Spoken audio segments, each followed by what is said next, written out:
All right, good afternoon. We will call this regular meeting of the Providence City Plan Commission to order. Today is Tuesday, July 15th, 2025. It is 4:47 p.m. Let's start out with a roll call. Noel Sanchez, Dave Caldwell, Charlotte Lipshed. Miguel Quesada. Shayan Mandrakar, DPD staff. Bob Azar, DPD staff. Megan DeSanto, legal counsel. And I'm Michael Gazdaco, Chair. We have minutes that were circulated from the June 17th, 2025 meeting. I hope you all have had a chance to review them. If there are any edits, now is the time. Otherwise, we could entertain a motion to approve. Move to approve the minutes. All right, we have a motion. Do we have a second? All right, all in favor of approving the minutes as drafted, say aye. Aye. Any abstentions? Any opposed? The minutes carry. Director's report. Okay, so over the past month or so, we have been running this little group that is helping us with design standards. This was something that was part of the comprehensive plan. Charlotte has been participating in this. We've had a couple of meetings so far where we've talked about residential standards. Tomorrow, we're meeting again to start talking about larger commercial and mixed-use buildings. I think it's going well. I think there are some ideas that are percolating, and I feel confident that this fall we'll have a slate of proposed regulations for you to consider. Meanwhile, the General Assembly has finished its session, and as they have in the past couple of years, they passed a raft of bills that are intended to improve the zoning and planning process. So we are in the process of evaluating what was passed, and we're going to need to incorporate those into our zoning ordinance and into our development review regulations. So you'll see some of that coming as well. One of the other big things that happened, which was part of the comprehensive plan, was that following the city council's actions earlier in the year, the General Assembly voted to dissolve the Capital Center Commission. So that body no longer exists. And the Downtown Design Review Committee, in accordance with our zoning ordinance, automatically takes over the jurisdiction of that area. So I would say that we are very steadily implementing our policies in the comprehensive plan, and things are going along pretty well. There's a lot to do coming out of the assembly session.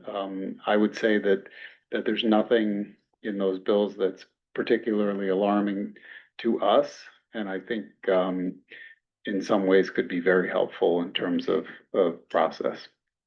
So you anticipate the next set of changes to zoning and the development regulations subject directly related to the changes to the General Assembly, and then we'll continue to work on the second round of zoning changes from the comp plan.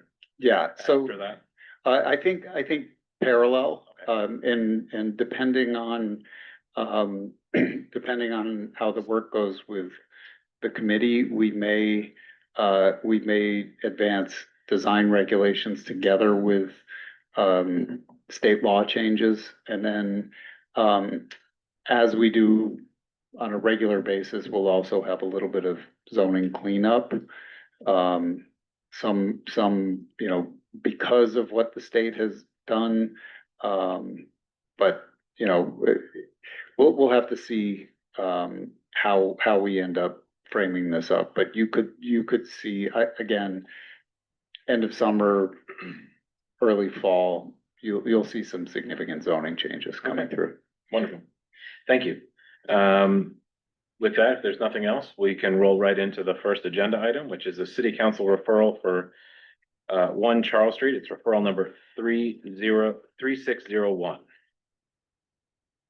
Sure, and Mr. Chair and Commissioners, a quick introduction. This is a request to rezone the subject property from R4 to D145 for the express purpose of allowing an Airbnb use that's within the building to continue by right. So Airbnbs in the R4 are required to be owner occupied. And based on the latest changes to the zoning ordinance. And so the petitioner is requesting the zone change in order to allow the use to continue as it has. So petitioner is here and they can walk us through. Sure. Good evening. My name is Jeff Padwa. My office, 1 Park Row. With me is my client, Carlos Verum. If you wouldn't mind, might be helpful. I'm going to pass out some maps and visions so you can see the property that we're talking about.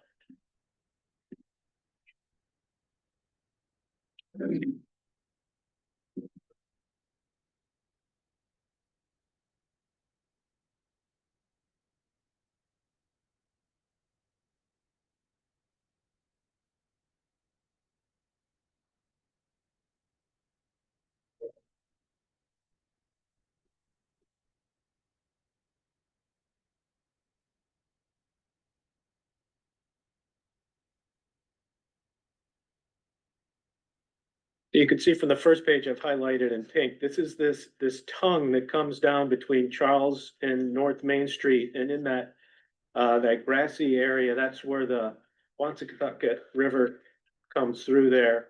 And then you can see on the next page, there's a number of different zoning districts that come right together there. Also, there are 4 of the different wards all come together. And the next page, you can see an image of the building as you go down Charles Street. And then the next page is sort of looking back and seeing it. You can see where the river is in relation to that. Clearly, this was an old mill building, commercial building, and it's surrounded by commercial zones, the C3 zone to the north, the downtown zone to the west. Up the hill towards North Main Street, there's a residential zone, and there's a nice buffer because it sort of goes uphill up there. And Mr. Verum and his family have been buying property in Providence, mostly Federal Hill and Providence, the east side, for a number of years. They have I don't know, 10 or 15 properties, all rental, some of which are long-term and some of which are short-term rental. This is a short-term rental property. He's had it since 2022, and each year he has applied for and received a temporary certificate of use. And that was an allowed use in the R4 zone. When the new zoning ordinance was passed, it required owner occupancy, which this is not. And so that's the motivation for requesting the zone change so that he could continue the use. The use is not grandfathered because of the requirement to get the annual temporary certificate of use permit. So, as I said, this was clearly a commercial use way back when. It's a high density area. The use has not interfered at all with any of the neighbors. And so we believe it's consistent with the comprehensive plan in terms of the density. It's consistent with the goals and objectives of the zoning ordinance. And as laid out in the staff report, we feel that there's great support for it. So that's basically why we're here and why we're asking for the relief. Thank you. Commissioners, any questions of the applicant?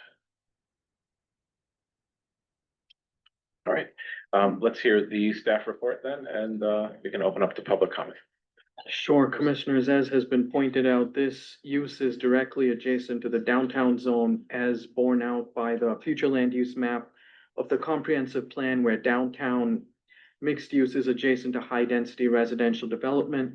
Both of these land uses support short-term rentals, and given that this has operated for a number of years, we don't foresee a negative impact on neighborhood character surrounding property, and this would be consistent with the purposes of zoning as well as the comprehensive plan. So based on that, we recommend that you make a positive recommendation to the city council to approve the change.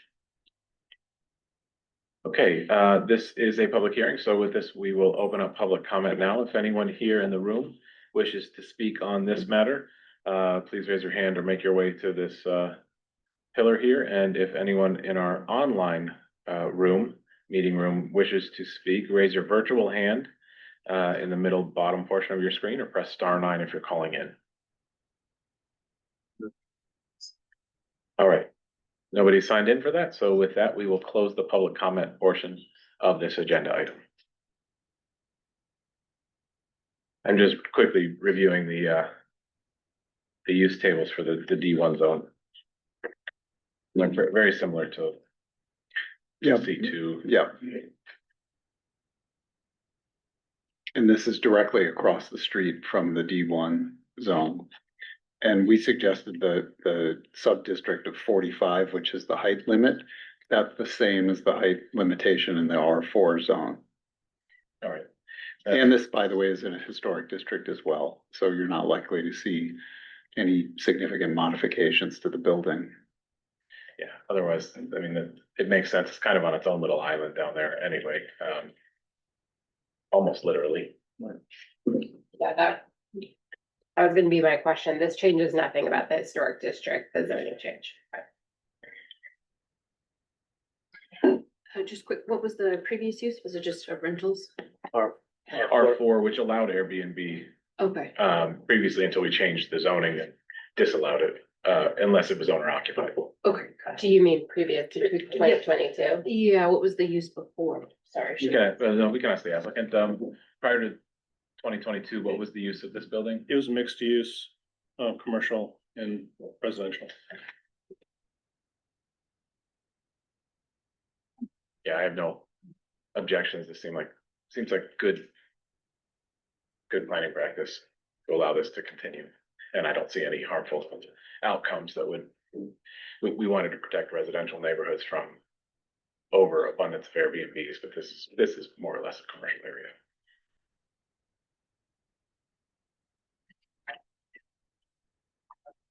Yeah, I agree. I think it's kind of a one-off parcel. It's not, there aren't a whole lot of these, but this would be setting a precedent for, so,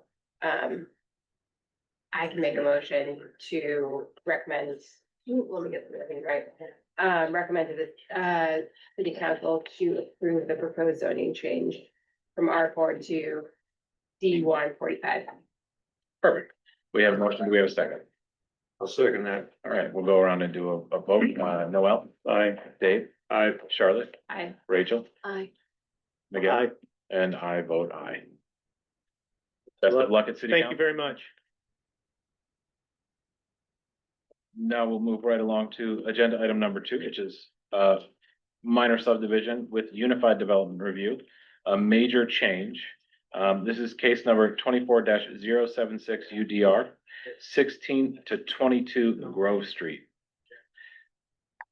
Sure, and Mr. Chair, quick introduction. This is a project that some of y'all saw quite recently, a few months ago, where the applicant had appeared before you asking for a number of variances to subdivide a lot with two buildings into two separate lots. You granted a number of variances pertaining to from lot width to lot area to impervious surface coverage. And the applicant had proposed to introduce some pervious surface in proximity to the building as well as around the site in order to improve the condition of the lot. However, they are here before you seeking a major change to that relief because they say that they've spoken to an engineer who says that introducing pervious surface in proximity to the building could have a negative effect. So the applicants here are asking for additional impervious surface coverage in mainly as it relates to the front yard total maximum as well as the total maximum impervious coverage on both lots. So applicants here and they can tell you more. Thank you. Mr. Chairman, Dylan Conley on behalf of the applicant. I have a handout here which includes an email from the engineer. And I've got a couple other attachments to it, but I think perhaps the most relevant is the email from the engineer. Is the engineer here, to testify today or to put anything on the record? He is not here to testify.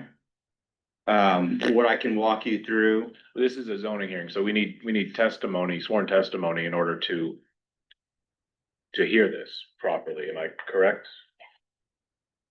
so, I would respectfully disagree with that position. If that is the position of this board, perhaps I can present what the concern was. And if the board finds the written correspondence insufficient to meet the thresholds for evidence underneath zoning, then I would, request a continuance. I think the travel here is a bit different from other projects in which, the request for the change was generated based on, further research or information driven by the applicant.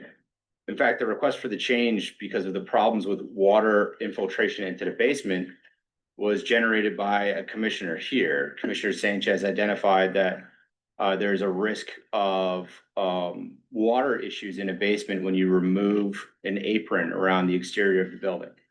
We subsequently followed up on that. We had an engineer come and visit the site. He concurred.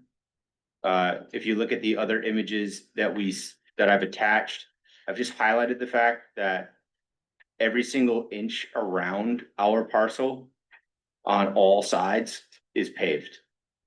So if we are to unpave the very limited areas around our two, three-family homes, the likelihood of having, water issues in the basement is substantial. The runoff from basically the entire block, which is completely paved, we would be one of the only locations for water infiltration in that area. So we're respectfully requesting to change the original approval based on the information generated at first from this very commission and then subsequently confirmed by an engineer.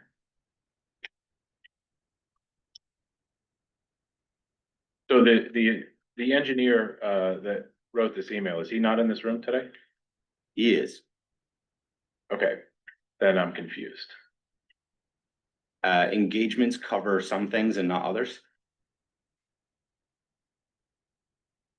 Okay, I mean, based on the fact that you would like us to change a decision, a zoning decision, we need to have an expert here to provide testimony, just like any other zoning application, in order for us to query the engineer, the professional that is going to be submitting testimony. So without the ability to do that, I don't see that we can continue with this matter. I think I may be granted some extreme generosity and the engineer may make himself available.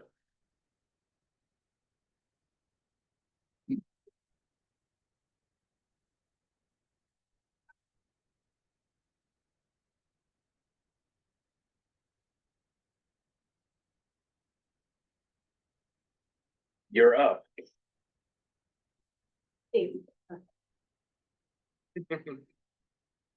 So would you raise your right hand, please? You solemnly swear the testimony about to give in this matter will be the truth, the whole truth, and nothing but the truth, so help you God. I do. Please state your name for the record. David D'Amico, Spell the last name. D apostrophe, capital AMICO. Thank you, sir. And I am with D'Amico Engineering Technologies with offices at 2080 Middle Spring Avenue in North Providence. And this isn't, don't worry, this isn't great generosity. This is not, you know, I wasn't hired for testimony, but I'm here and I looked at the property. I was engaged to just go out there and look at the property and I asked the owner if he wanted a letter and he felt that a email would suffice. And obviously, like all of you, I've been around the city and these three tenements, especially on Federal Hill. And that was a solution to the flooding of the basement problems in that section, at least in that section of the city. A lot of those foundations through there are well over 100 years old, and they're actually constructed of stone, a lot of them. And they're patched up, they're sealed. And one of the solutions was to put an apron, a bituminous apron, once we, and most of them started with concrete aprons, and they would put it around the building, and that would get the water to run away from the foundation, interaction with the soil, and hence it would save, in a lot of cases, water from going to the basement. When I looked at this, that appears to me to be the same situation. Someone, they apparently had water in their basement and aproned the, I think there's both buildings there. There's two buildings right next to each other, and they aproned them and they have it pitched away, and that allows it to pitch out to the street. And I just think that in that, and then there are also downspouts hitting those aprons. So that the downspouts hit those aprons and flow out into the street and get into the drainage system. If we eliminate those, you're just gonna have more of a problem in those basements. So that's my opinion. In my drainage, the impact of removing those aprons are absolutely negligible to the overall 10,000-foot look at the drainage system in that area. Are there other ways to achieve the same solution now? French drains, other methods that are commonly employed today as opposed to 50 to 75 years ago when these aprons were installed? Definitely. Absolutely. One of the problems in that area is it is a combined drainage system.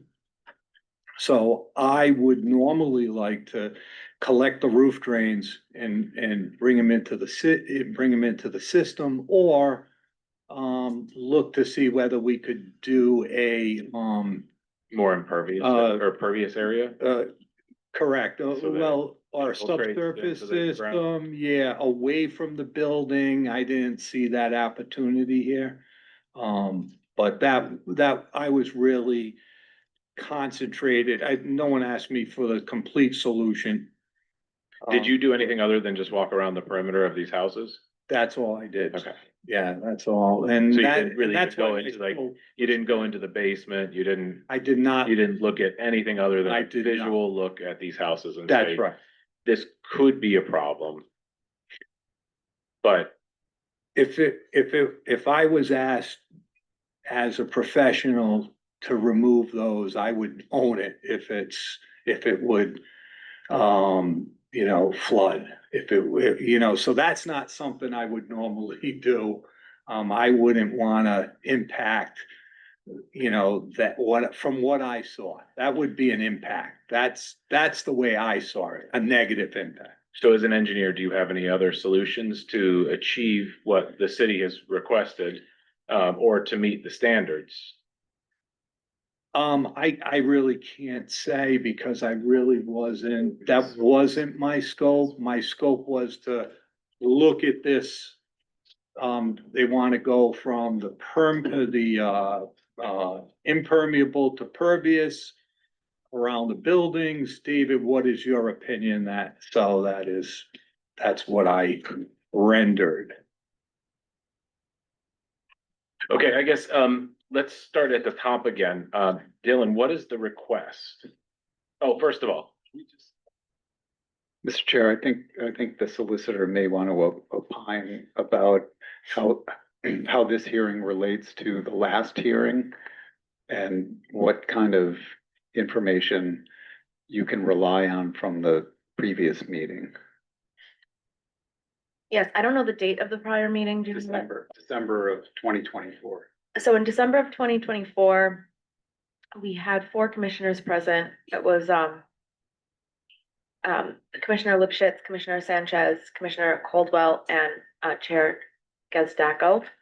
Because this is zoning relief, the same, we are able to incorporate the factual findings, testimony, and evidence from the prior hearing, so long as we have the same composition and the same composition votes tonight.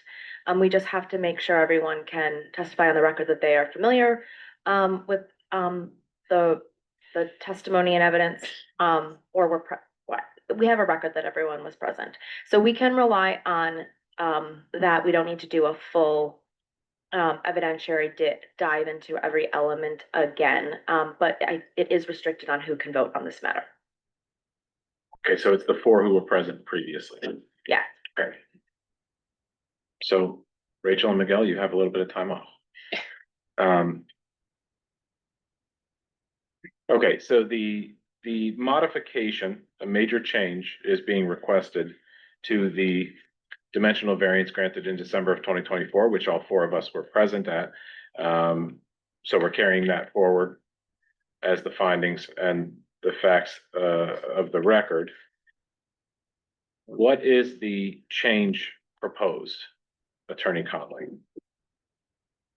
Specifically, the change is to not remove the impervious surface in the immediate surrounding of each of the 2 homes as a means to protect the basements from water infiltration, based on the concern raised by the commission and then subsequently confirmed by engineer. The changes in the pervious and impervious calculations and the locations are all submitted within our report. There's both a shorthand annotation and a series of screenshots of the different areas and calculations of the square footage related thereto. Mr. Chairman, it's the goal of the subdivision is to take a 3-family is on the same lot as another 3-family and turn it into 2 different lots, the same as virtually every other 3-family in the neighborhood. Any creation of any pervious surface at all will be better than every other property in the neighborhood. On this entire block, there is 1 green corner. When you look at the aerial footage, we are still going to continue to and commit to creating the pervious surface all the way in the front and all the way in the rear and in the side rear, not in the immediate vicinity of the home. And the reason, again, the reason for the major change was a concern was identified by the commission. We followed through on that and confirmed that that concern is very real. And so going forward with the plan as is will cause property damage as a result of the characteristics of the land, both on this property and in the immediate vicinity. So I think I couldn't understand what we were looking at, but I see now that your blue hash marks They are. the areas you propose to now have as pervious, and the other areas that don't have the blue hash marks are no longer proposed. Yes, this would be subject to final approval. We would have a final survey, which has a final calculation on all of these items. Relatively common in zoning review for a final plan approval on a subdivision. At this juncture, we were hoping to just specifically identify that the skirting area around each of the buildings could stay impervious, and then we would go back, basically file a completed survey accordingly. We've identified our estimation of the difference in the square footage in our report, and we've shown our work on that front. We used a GIS approximation, but we're not looking for final approval. We're looking for additional relief. We've calculated much more than we think we need, and we will come back accordingly.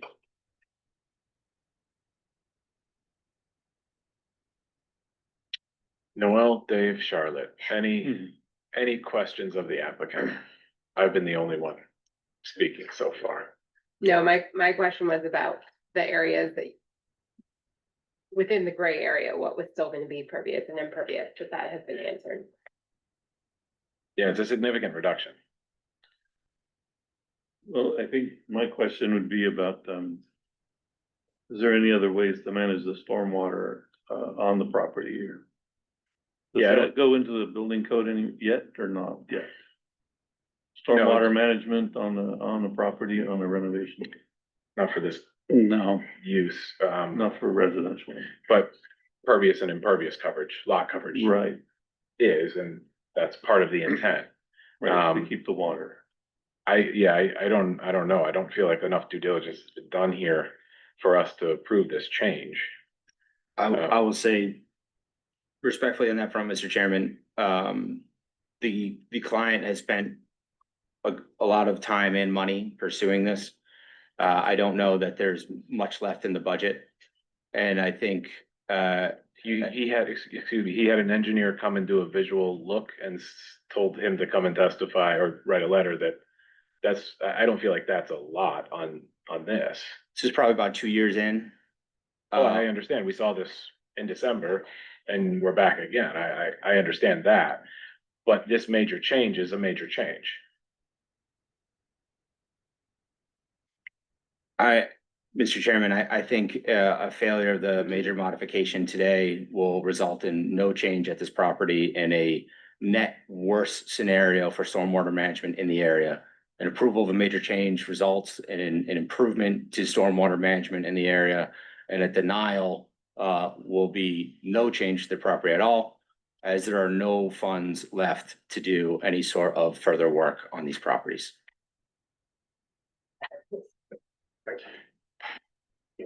Yeah, the monetary position of your client is not relevant to our deliberations or decisions. The testimony you put on is, and I don't feel like you met the burden to have us change our decision at this point, but that's just my opinion. I'm only one voting member. Commissioners, do you have any other questions do you have anything else to add? Commissioners, do you have any other questions of the applicant? And then we'll read the staff report. The one additional note I would say, Mr. Chairman, I know you were focused on whether or not evidence had been submitted sufficient for the standards for variance. And we did get clarification from legal counsel that all of our evidence submitted for the variance in the first place would apply here. We're just changing the extent of the variance request. We're not changing the variance. But it's a major change to the request, so therefore additional information is needed. We approved that initial request. Yes, and I'm asking for all of the reasons that you approved the initial request, plus what we've submitted in regards to the water filtration issue, be the grounds for the approval this evening. Okay. Commissioners, any other questions before we hear the staff report?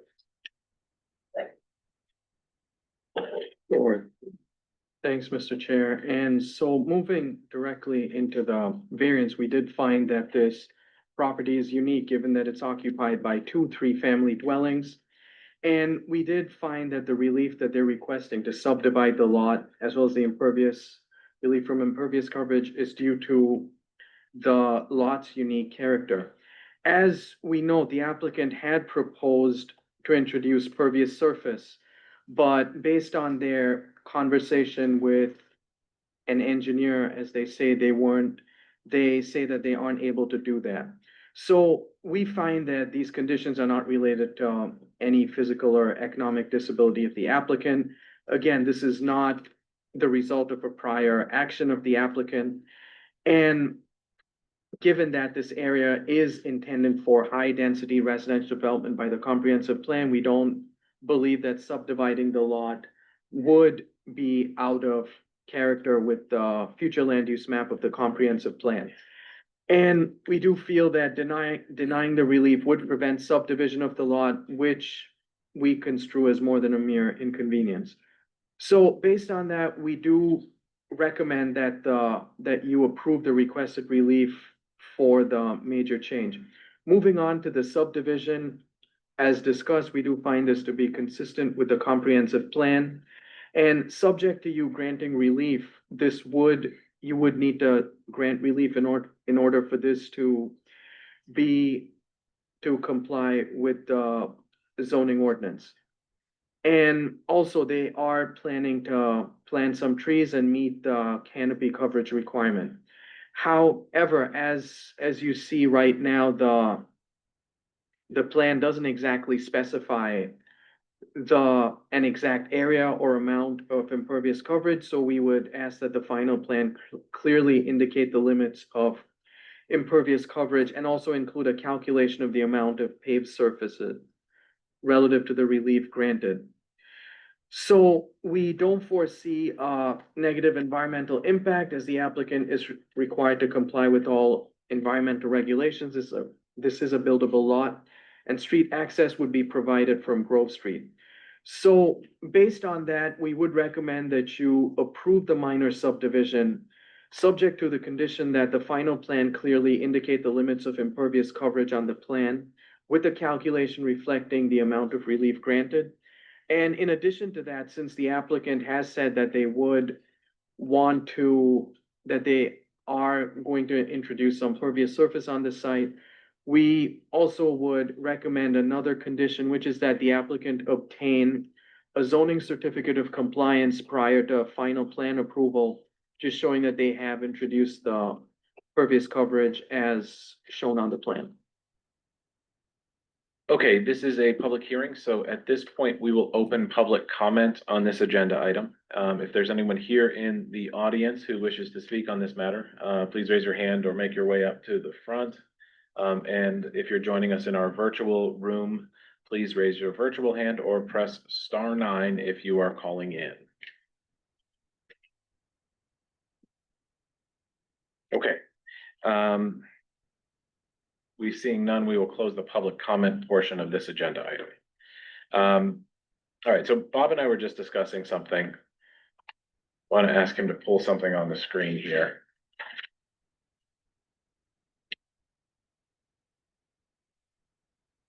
It's a little wonky, sorry, guys. It's hard when you're doing the Zooms and the presentation and working in the background. You can almost see what I'm trying to talk about right here. Okay, there we go. All right, so this is the right-hand side of the parcel that we're in question here. And as I'm looking at this, there's an apron maintained for, a foot or two around this, but most of this front area has been removed. Why couldn't we continue that along this side and along the other frontage? The other side adjacent to the lot next door, I don't know how best to describe it other than when you're facing it on the left-hand side. It does look to be a little bit too narrow to continue that pattern. But I see no reason why you can't continue that same treatment along the entire property line of that structure. Could you maintain a 2-foot apron and everything else?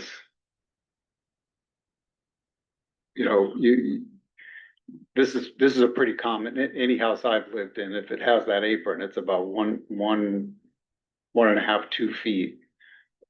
Could that be pitched to drain into an area of impervious surface around the perimeter? So the issue I see is, well, after you remove the impervious surface, then you gotta deal with the grading, and the neighbor is not involved, right? And so you can't, there's not much room to grade. It's enough so that the water would come forward. I did think of a couple other things too. Is in this survey drawing, there's a couple proposed trees that aren't there in the front, in the sidewalk. I know those are sidewalk city-owned trees, but they could also be right here you can hardly see them in in the They're proposed, they were, handout that we got. they're proposed in the plans. They don't, And so that, and I think by regulation, there's also supposed to be a grass strip in the front, of all the sidewalks in the city, if I recall. So that could be another way. it's an option if property owners are amenable. I don't remember it being an option, but anyway, so that's another place to create a place for drainage to not go into the streets. And I think with the engineering, I don't know if it's a report, but there could be other options I think there could be. explored. Sorry, there could be many other options. That's my Right. And point, so is that we've just there been, would be other options to manage the water in the property or in the bank, because I know there's discussions ongoing right now about residential stormwater management that aren't into the regulations yet, but part of the idea is to keep the runoff from going into the street. And I think that's the intent behind that's the whole idea. impervious coverage. Exactly, lot coverage. Right. And so I think there may be other options to help that. Well, I agree that if you open up those, the sides of the left and the right side of the lot, you may create problems in the basement, but there might be other ways to manage the water.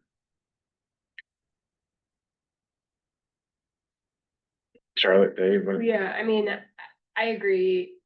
I think there might be a trade that makes it easier in terms of rear yard coverage versus front yard or side yard coverage. So I think there are options there. I guess I do come back to, I mean, obviously we're allowing the lot subdivision with a lot of, not ideal things from the city's perspective about lot size, but I do kind of come back to the question of if this had come to us in its current form with a few more calculations and some hard lines on the drawing, like this the first time, would we have approved it? And I think the hard lines on the drawing are important, and having the actual numbers are important, but,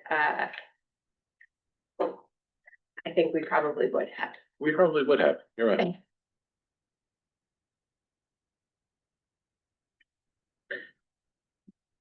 So Dylan, I don't think you answered my question, which is, what about extending that same treatment towards the rear? And or adding in more pervious area in the rear of the building? Sure, so on the pervious calculations in the rear, anywhere where a car is driving through or parked on underneath City of Providence current code, doesn't matter whether or not it's pervious or impervious, it's counted as impervious. So we are unable to suggest green spaces in a way that alters the variance anywhere where a car would drive. I would say I don't know what the distance are exactly, but if the request is that we maintain no more than a 2-foot apron around the exterior of each of the two properties, I don't think there would be an objection to that. The lone area where there would be an objection is between the two buildings, because that's a drive aisle. We can't do it there. I have never proposed to do it there, can't do it there. But other than that, if the request is that the final plan submission be a 2-foot impervious apron around the exterior of the two buildings, no more, except for areas of the drive aisle, and otherwise conform to the original submission, that's a condition that I believe my client could live with.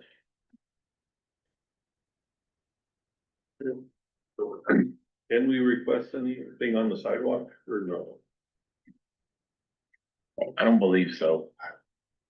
We can request they work with DPW and City plant, not the city planting, but the neighborhood planting tree thing. I can't read this measurement on the side, and this one right here. Which, The distance between the building and the side yard. There, it's 4.5 feet on the easterly side. So you could still get, 2.5 feet on that side all the way down. You could get A little bit more on the. more on the west other side. West side. Obviously, you jog out for the bay windows. I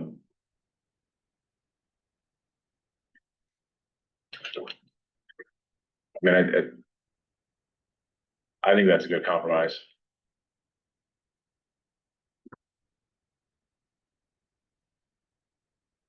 I know my client will be very upset, but I also, am here trying to create a net improvement to stormwater in the area to benefit everybody on my client's private property, while splitting the property in a way that it mirrors every other property already existing in the neighborhood with more impervious surface.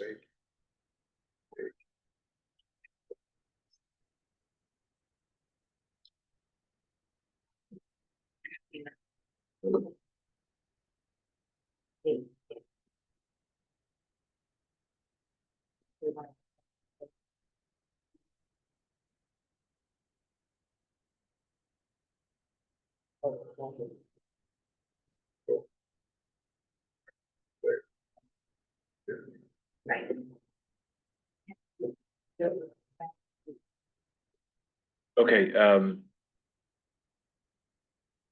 so I don't know how the other commissioners feel. But I would propose that you change your request to that, no more than a 2-foot apron around the outside. Of the sides of those buildings and maintaining. All the way around the building, you can say. While maintaining the pervious area originally shown elsewhere. But you need to make that request. We can't change your request. We would have to deny your application. And you would have to refile another application. So It would just be a condition of approval. no, not for zoning. Not for zoning. Not for zoning. The CPC isn't, as a unified development review body, isn't authorized to grant relief different than requested.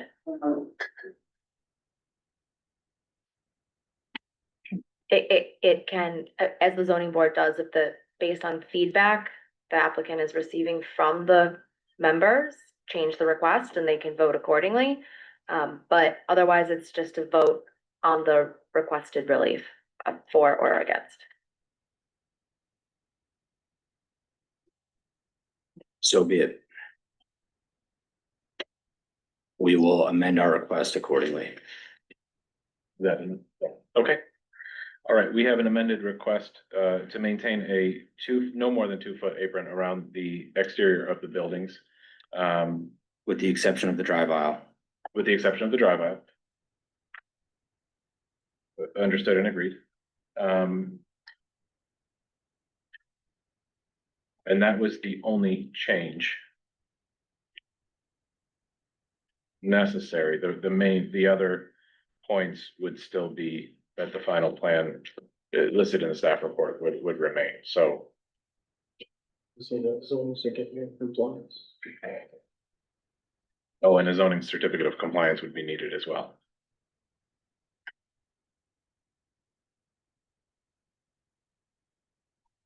Okay.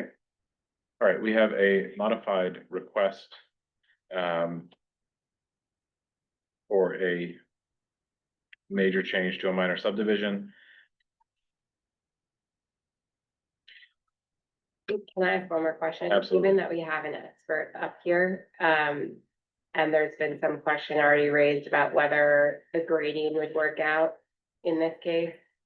They not have water to spill onto the neighbor's property. Does it make sense? We can ask him, but I don't feel like he's done enough research to be able to do that. He has no maps or topographical information because he just simply Because we don't looked have a at survey. Got it. the Okay. property. He testified that he just went and looked at the property. So am I incorrect in my assumption? Well, seeing that I've been doing it 40 years, I don't really need to see pitch. I can see pitch, Okay, right? I mean, I've been doing it for a long time. can you speak into the Oh, microphone? I'm very sorry. I'm very sorry. I don't need a topographic map in this particular case to see that you know, that it's gonna impact when you cut, you're gonna go down that side and you're gonna cut that apron and you're gonna take off like 2 feet of it. That was allowing that 2 feet to get to a little channel and get out to the road. Now, so that's just something I wouldn't do as a professional. I wouldn't do it because the impact would be, what in my opinion, would be negative. And if it was negative, the client is coming back to me. Right? You know, so I'm looking at it like a contractor or a mechanic. You don't, you know, it's not something I would touch. It's really a micro, an But absolute micro fix. It's already been done elsewhere on the front of the building. Well, the front of the building, but that pitches towards the street.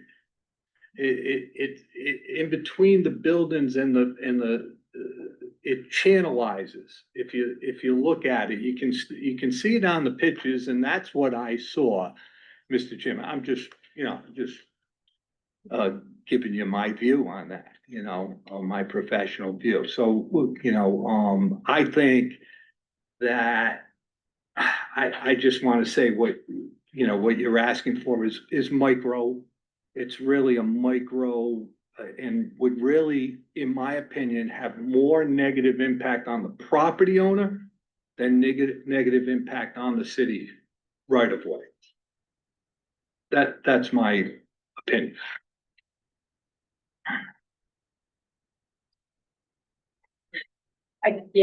I'm wondering if this Yeah. is gonna come back in 2 more months Right, with another ask. yeah. So I don't think that cutting that aprons on the sides of the house is a good idea. Just like the engineer said, I probably wouldn't do it if I was asked to bid on it. I wouldn't want, but I think, getting back to Charlotte's idea, maybe we could work out some trades with. Yeah, what about the rear yard in the areas that aren't Yes. counted The as, nuances of where cars park or travel? or what's counted and what's not.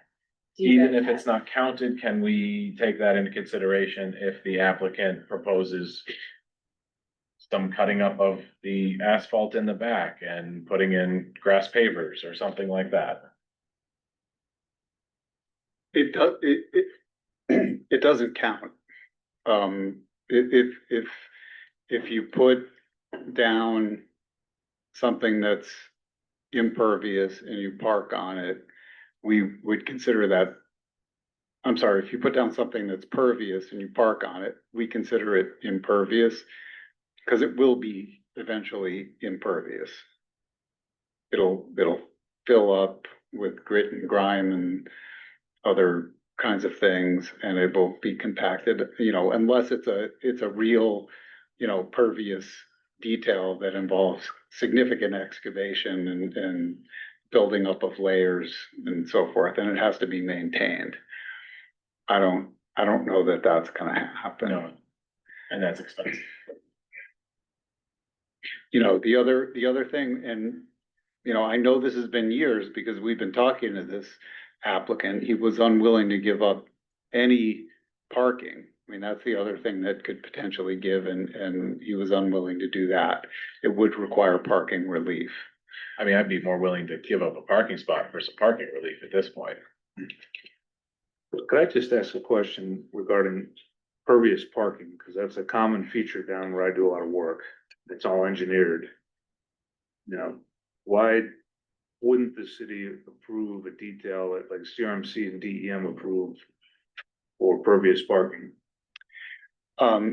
Well, it's a good question. I'm just curious. We traditionally have not, because,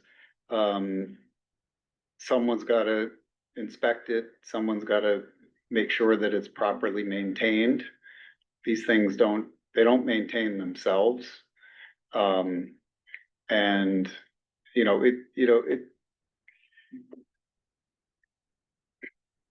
we just don't do it. I mean, I suppose we could have a conversation about what it means and sort of the apparatus that's required to make sure it works. I would say that most of the contractors that work in Providence have no skill at doing this sort of thing. Comes back to those contractors again.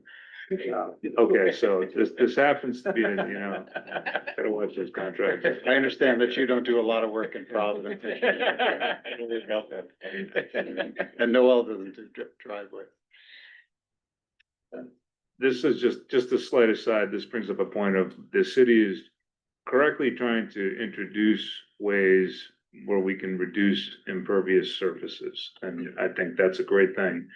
And I think we should maybe think about some of these other things that would help with the parking areas that could be impervious or drywall, stone, thick under that. So the main problem we have here are the downspout leaders. Yes, dropping on the ground, channeling next to, and that is the way that was designed, and many people believe, get the water channeled away from the house and into the city's On the storm street, drain. yeah. Okay, and we can come up to Blackstone Boulevard today and see how that's working out up there. If anybody wants to see, when Ran you this start morning pushing, right after. pushing more water in the old storm sewer. Point being is, maybe as we move forward, there might be a few ways we can incentivize. There are some pervious parking scenarios that require little to no drainage or secondary parking, like have you seen the concrete strips with turf in between them over a lot of 3/4 inch stone? You could even park over the drywall if you picked up some of these downspout leaders and shoved them into the back with some 4-inch PVC and had a big dump truck full of stone there and park over the top of it. Yeah, these are all things that we do down near waterfront houses on that, and this, along Narragansett Bay. So I would just say perhaps there's a way we can continue to incentivize this and to the applicant's point, I see that we granted this, I remember it, we talked about it, and they agreed to it. Okay, they're gonna recognize the considerable economic gain by subdividing this property, so we've already done that. So I'm not too sensitive to the idea that, we're crying poverty at this point.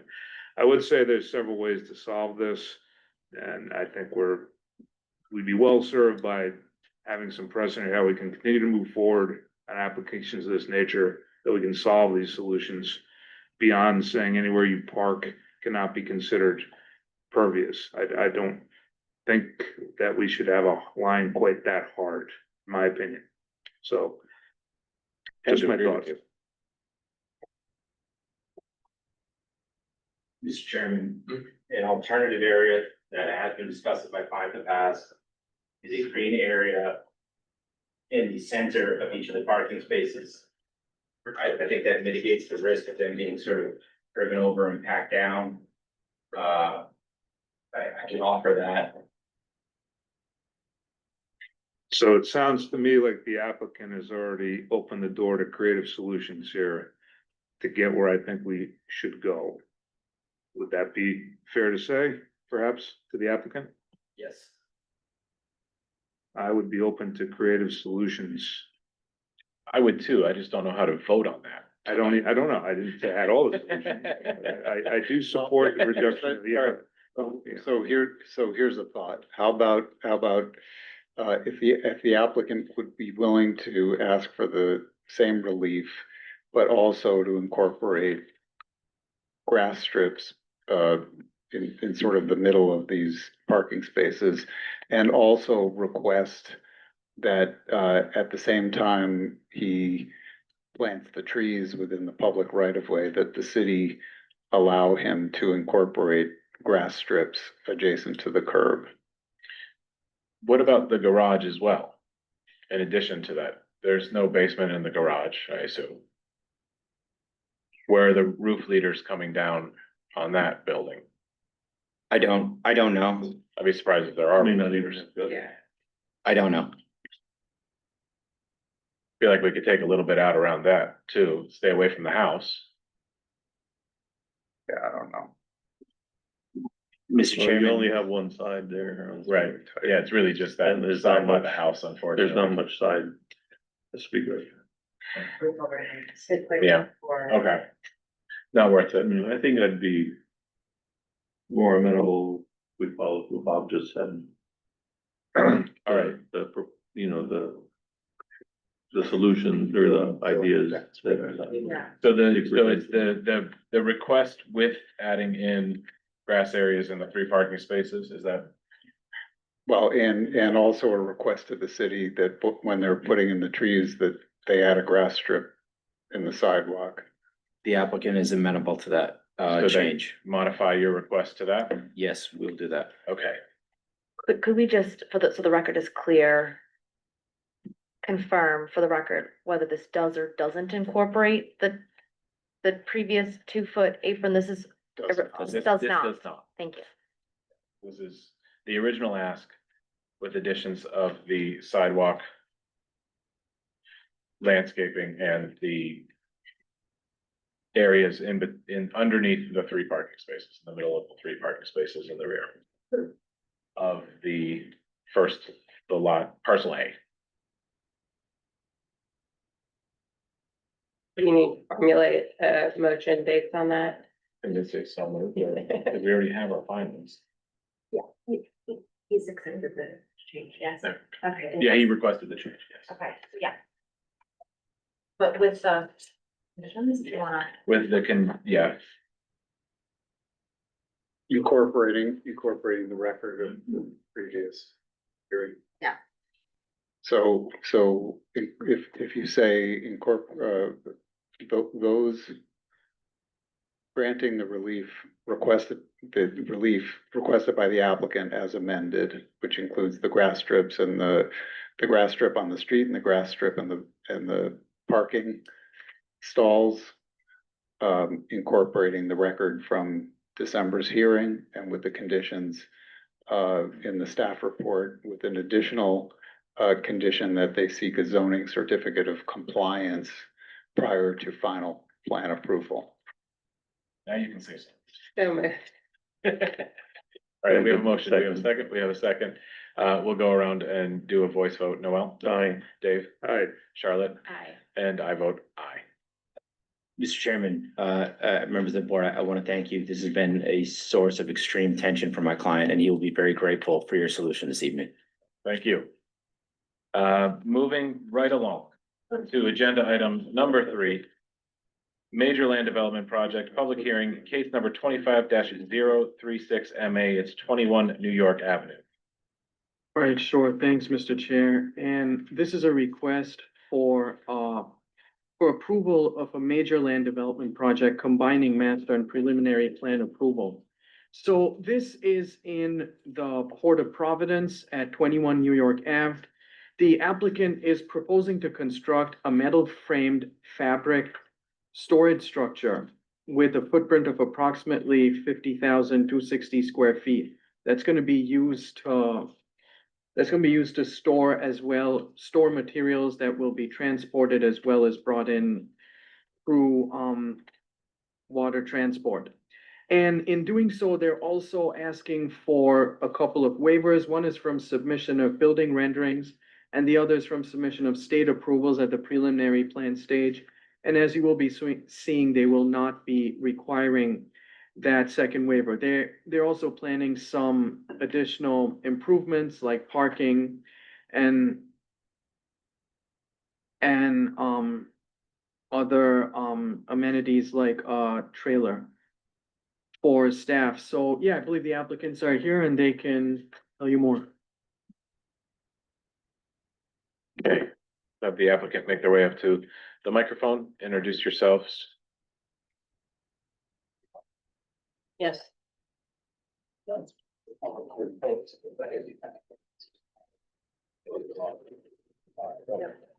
Good evening, Mr. Chair, members of the commission. Thanks for taking the time to hear us tonight. I'm Chris Watterson.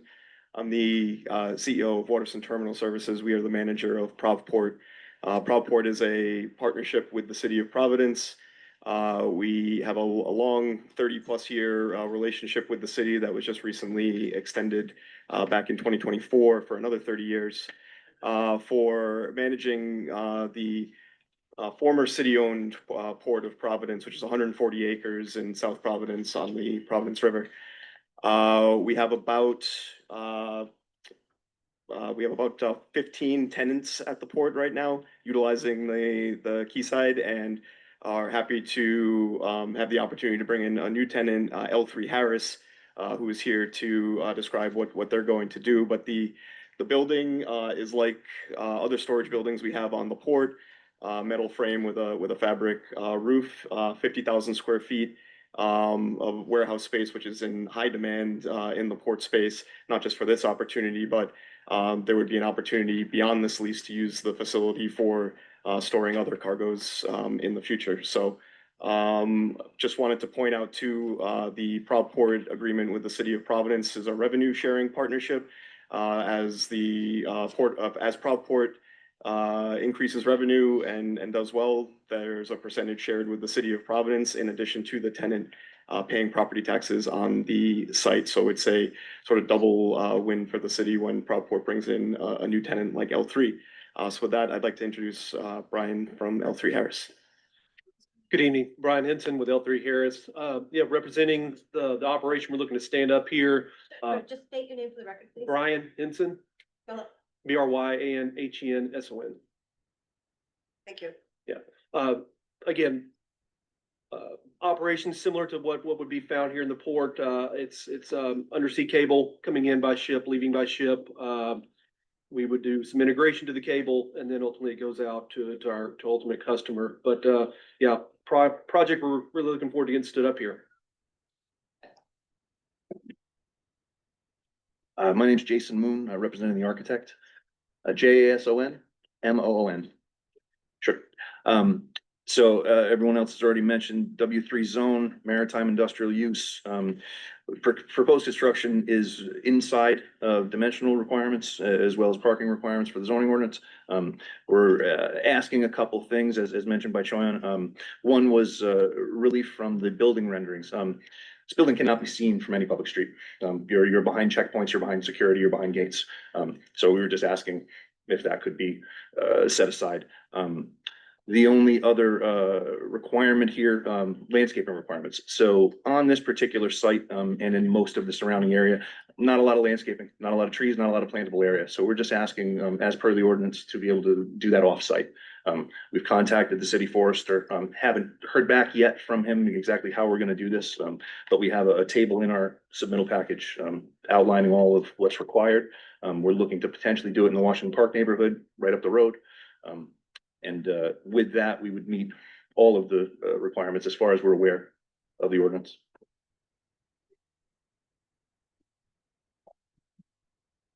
Otherwise, a by right project. Yeah, so they're in the W3 zone. The most important use restriction here is that uses have to be water dependent, which this is. And industrial use, this is a combination of that they're gonna do a little bit of fabrication, but there's gonna be a lot of storage happening here. Those are both uses that are permitted. This is permitted from a dimensional standpoint, a parking standpoint. So the reason why it's coming to you is because it's big enough to trigger major land development project review. But there's really not a whole lot that's discretionary here. And when it comes to the planting, you know, this area has environmental land use restrictions, and that makes it challenging to plant. And I think the gesture to work with the forester to plant in the adjacent Washington Park neighborhood, it seems to make a whole lot of sense. It does. I don't know if you know your audience, but that's a smart area to put some plantings in. And am I correct in assuming that there's no hazardous materials that are going to be stored in this storage building?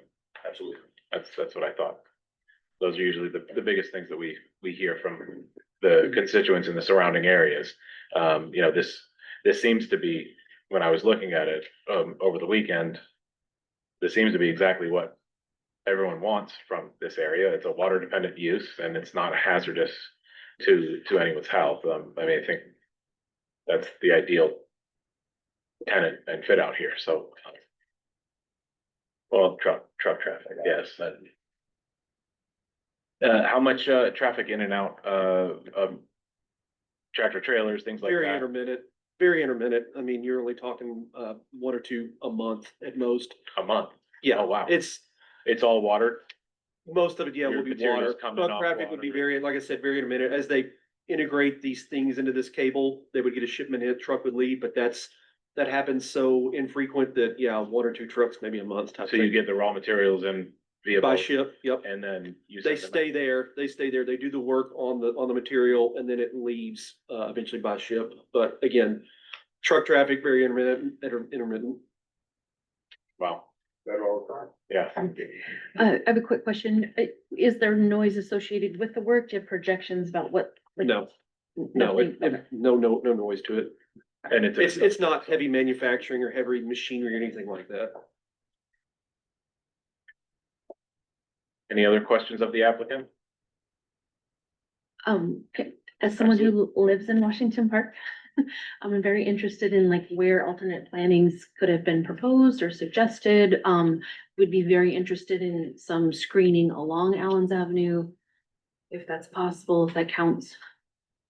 It certainly could, if you wanted to, incorporate that as perhaps direction for the city forester to consider. I think usually what the forester is looking to do is, look for opportunities that don't have plantings to sort of diversify the tree species, and also to look for, planting areas where the trees are likely to survive. Could we request that the neighborhood group, the association down there have input into Be that consulted, you certainly could, yeah. Yeah, that would be great. Yeah, there's a very active neighborhood association in Washington Park. We As were you know. intending to ask the city forester to talk to the neighborhood associations about their preference for locations for. So if we planting. made that a condition of approval, you'd be perfectly fine with that. Okay. Yes. All right, any other questions of the applicant? Joanne, why don't you read the staff report?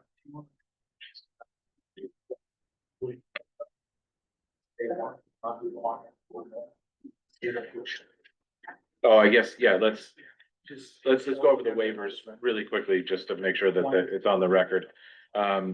Why state approvals aren't required for this? Yes. Ask why state approvals? Yes. So the port has a port-wide multi-sector general permit for stormwater. And this actually improves the area because it's a paved area that will now have a building over it. So anything that was stored outside on the site there will be no more outdoor storage on the site. So it's a net improvement.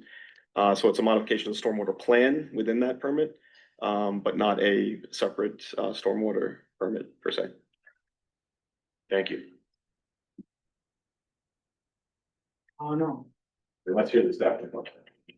Sure, thanks. And Commissioner, as the applicant spoke about the use, this is a marine dependent use that is permitted and highly encouraged in the W3 zone. As they also spoke about the dimensions of the project, which conform to the underlying requirements of the zone. As far as parking goes, they will comply. They are proposing to provide 21 spaces where 8 are required in order to calculate their parking requirement. They use the uses for a warehouse as well as a contractor storage yard. As we also spoke about landscaping, they will be meeting that off-site.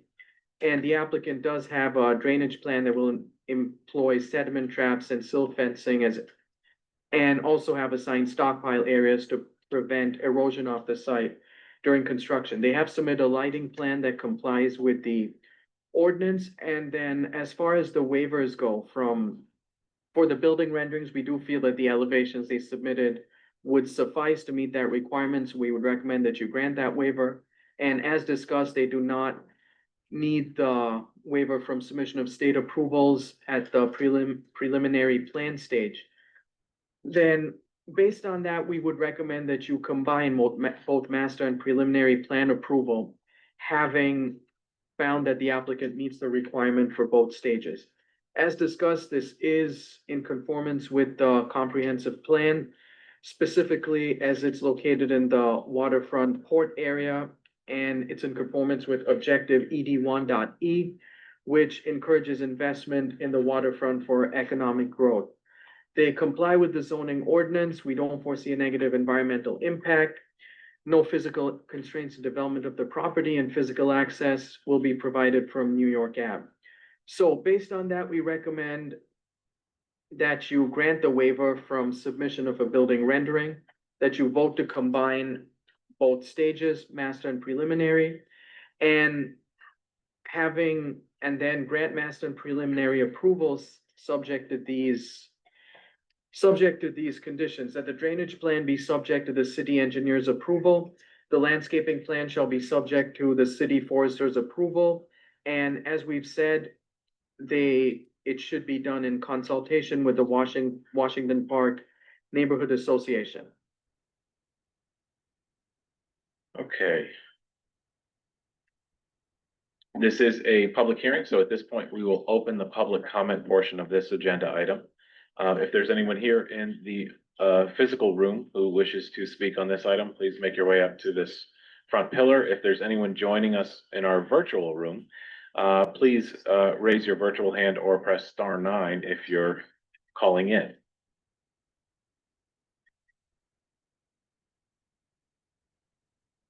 Seeing none, we will close the public comment portion. Oh, I'm sorry. I didn't see you come up yet. All right. Why don't you guys, go ahead and sit back down. Hello, my name is Edwige Charlot. Last name is, Charlot.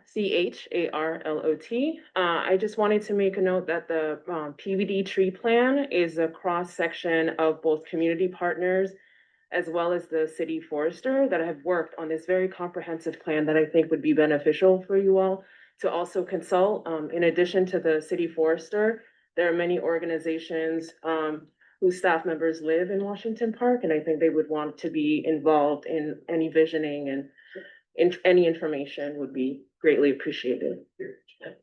Thank you. Any other members of the public? I don't want to miss anyone this time. Okay, with that, we will officially close the public comment portion of this agenda item.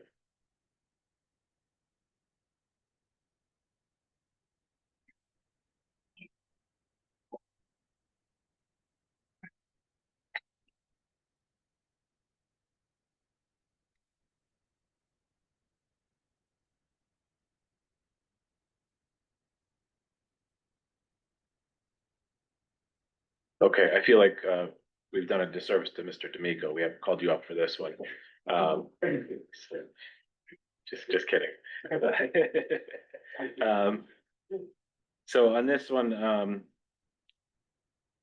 we have a few votes. The first would be the waivers, because we need the waivers to have a fully formed submission. And the waivers would be that we grant the waiver from submission of a building rendering and state approvals. I'll make a motion that we do that. Okay, we have a motion. Do we have a second? Second. All right, we'll go around and do a vote. Noel? Aye. Dave? Aye. Charlotte? Aye. Rachel? Aye. Miguel? Aye. And I vote aye. The next would be the combination of stages that we vote to combine the master and preliminary plan approval, having the requested waivers, and finding that the applicant meets the submission requirements for both stages. So moved. All right, we have a motion. Do we have a second? I'll second. All right, we'll go around and do another vote. Noel? Aye. Dave? Aye. Charlotte? Aye. Rachel? Aye. Miguel? Aye. And I vote aye. And the last would be the recommendation for the major land development that we approve the master and preliminary plans, subject to the applicant meeting with the Washington Park Neighborhood Association to discuss tree planting locations, that the landscape plan shall be subject to the city forester's approval, that the drainage plan shall be subject to the city engineer's approval, and the final plan approval shall be delegated to DPD staff. So moved. We have a motion. Do we have a second? Second. We'll let Rachel second that one. My turn. Okay. All right, so we have a fully formed motion. Noel. Aye. Dave. Aye. Charlotte. Aye. Rachel. Aye. Miguel. Aye. And I vote aye. Good luck. Good luck. Thank you very much. And we'll move along to agenda item number 4, which is an institutional master plan for Rhode Island Hospital. For commissioners, and a quick introduction while the applicants make their way up. So this is a submission from Rhode Island Hospital asking for approval for their 5-year institutional master plan. And as you will see, they will be talking about the initiatives that will be part of this iteration of the plan. And it will elaborate on the hospital's mission. They will be talking about different initiatives like a new platform building, changes to access, introduction of greenery and landscaping around the main hospital complex, as well as more intense use of areas of the hospital. In addition to that, they will be talking about projects that require certificates of need, other capital improvements, as well as a parking and transportation plan that will take them through the validity of this IMP. So yeah, applicants here, they can take you through it. Great. I had a deck, I emailed it to this committee, I don't know how long we present. Oh, do you have it on a laptop? I do. Okay, yeah, you can log on to Zoom and Well, we'll be able to. who did you send it to? Sean? Okay, when was this? Just like before we showed up, I didn't Okay. understand what 444. Okay, yeah, I wouldn't be able to. Okay. get that. All right, why don't you, do you have the agenda in the Zoom link? I do. All right, with that, let's take a Let's do that. 5-minute recess while you Thank you. guys set up. We're gonna use the restrooms and then we'll come back. All right, so we'll come back at 6:13. 6:14, it's 6:09 now, so we'll come back at 6:14. Hopefully it's not a combined system right here. Low spots. Pressure right there. So. An approval for only 2 months? Only 2 months, yeah. Good times, good times.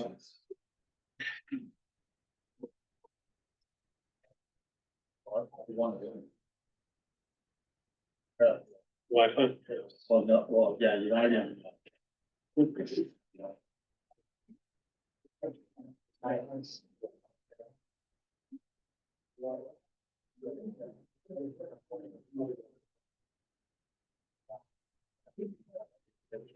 Yes, well, the invitation. I have. In the invitation, yeah.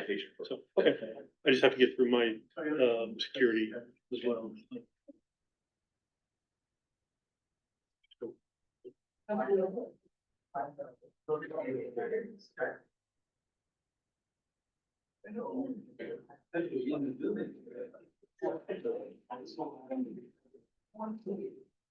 It's probably, it's my first time connecting, so he probably has some permission to ask. All right.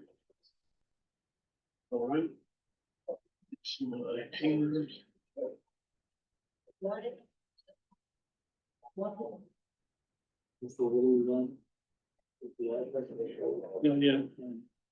It says no internet access. So I'm connected. I just have that. we can try to, just try to open up a plan.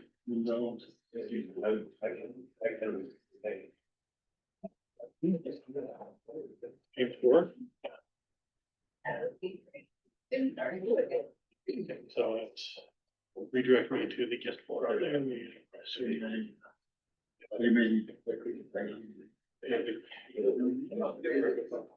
No, I'm connected. Good. Now I gotta wait for my team.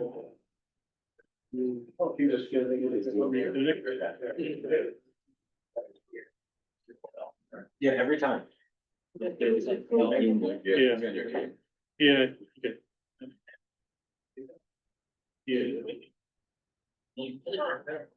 time, we tell them every time, like, they're like, you can't do this as an attorney by the if your representations are not competent evidence.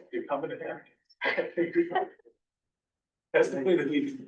Nobody gets the zoning board, like, well, the CPC allows it, well.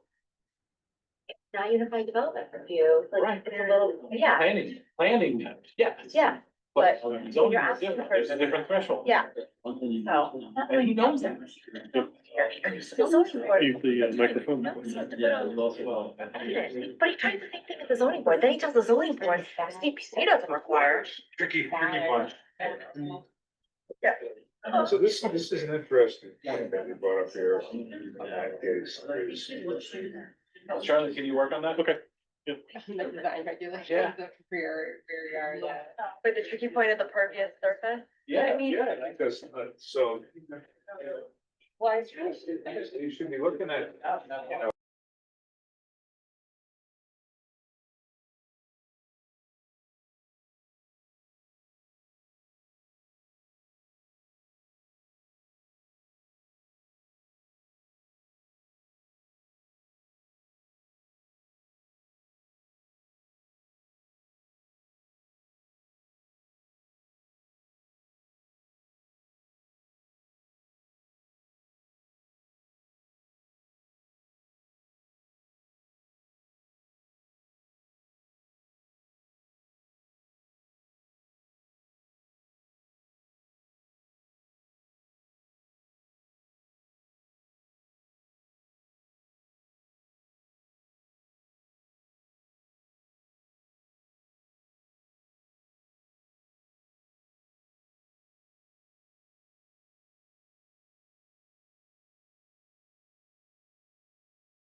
Yeah, that's a good idea. All right, there we go. Engineer's right, that's old school. We have a quorum. We have too much water. All right, we will call this meeting of the City Plan Commission back to order.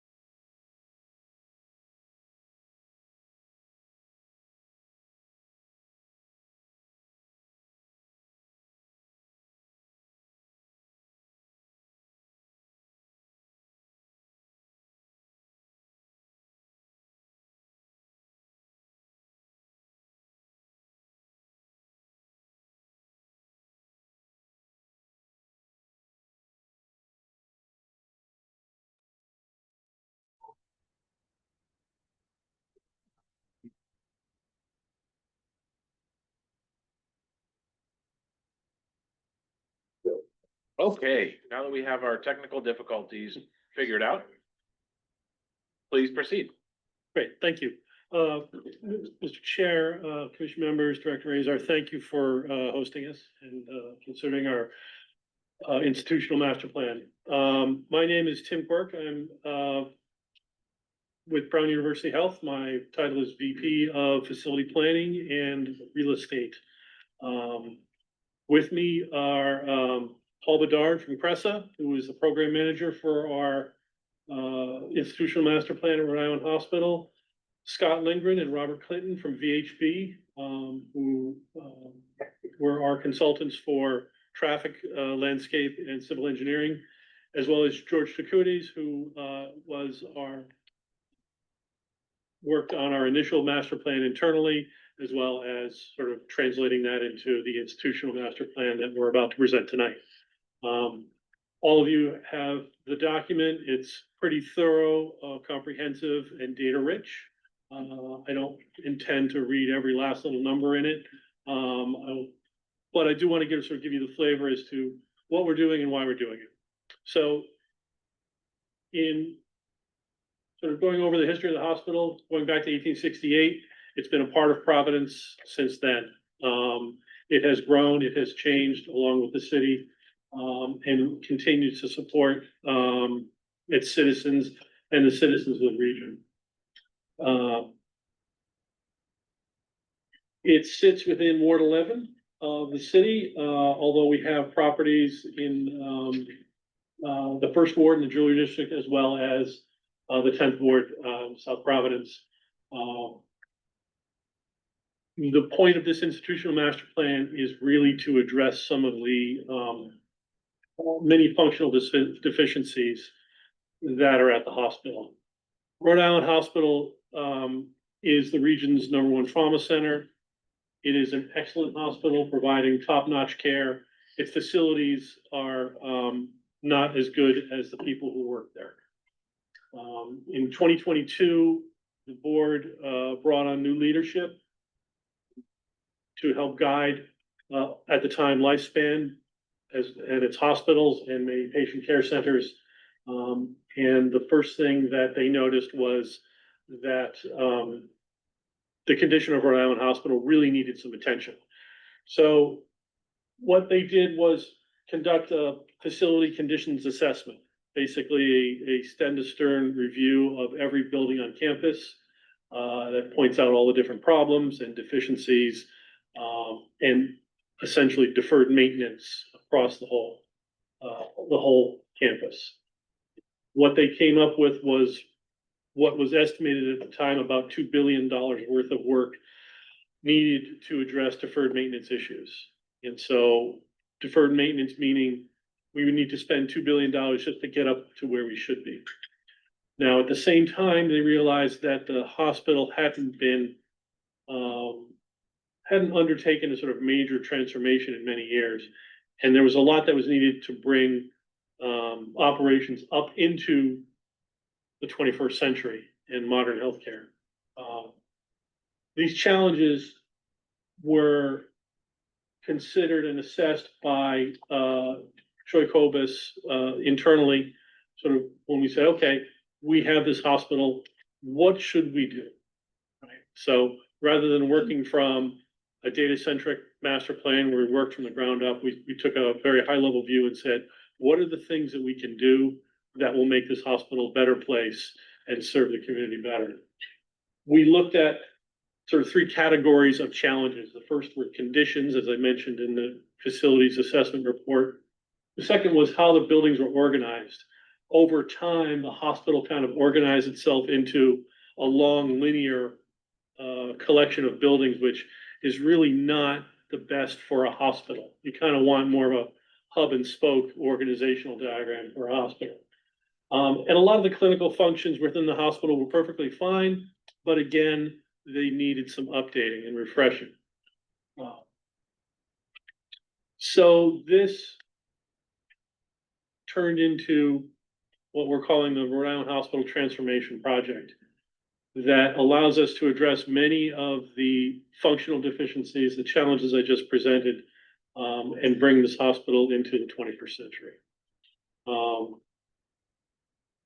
Again, trying to reorient it into more of a hub and spoke where you have the diagnostic and treatment functions within the center surrounded by the various bed areas. This is the catalyst for this IMP, which is 2 years earlier than we needed to be. Because of what we're trying to do in transforming this hospital, this is why we're submitting this IMP. We have a major program underway to start looking at how to do that. There are a series of older beyond life buildings that are currently taking resources from the hospital, and they're frankly in the way.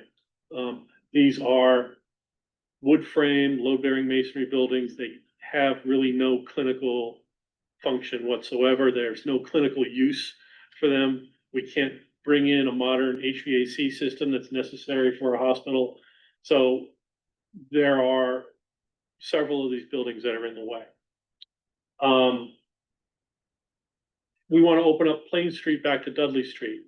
Part of this was to help alleviate some of the traffic congestion on Eddy Street, which is our main entrance, by creating another primary entrance on Plain Street and connecting that we can do two things. One, we can sort of start to alleviate the traffic on Eddy Street a little bit and even it out across the hospital campus. And the guys from PHP will talk about that more, as well as connect the current main entrance to a new main entrance and create a concourse that runs throughout the building east-west, and then helps orient people when they're in the building. The view that you see on the right here is sort of taken from the west, looking east towards Route 95.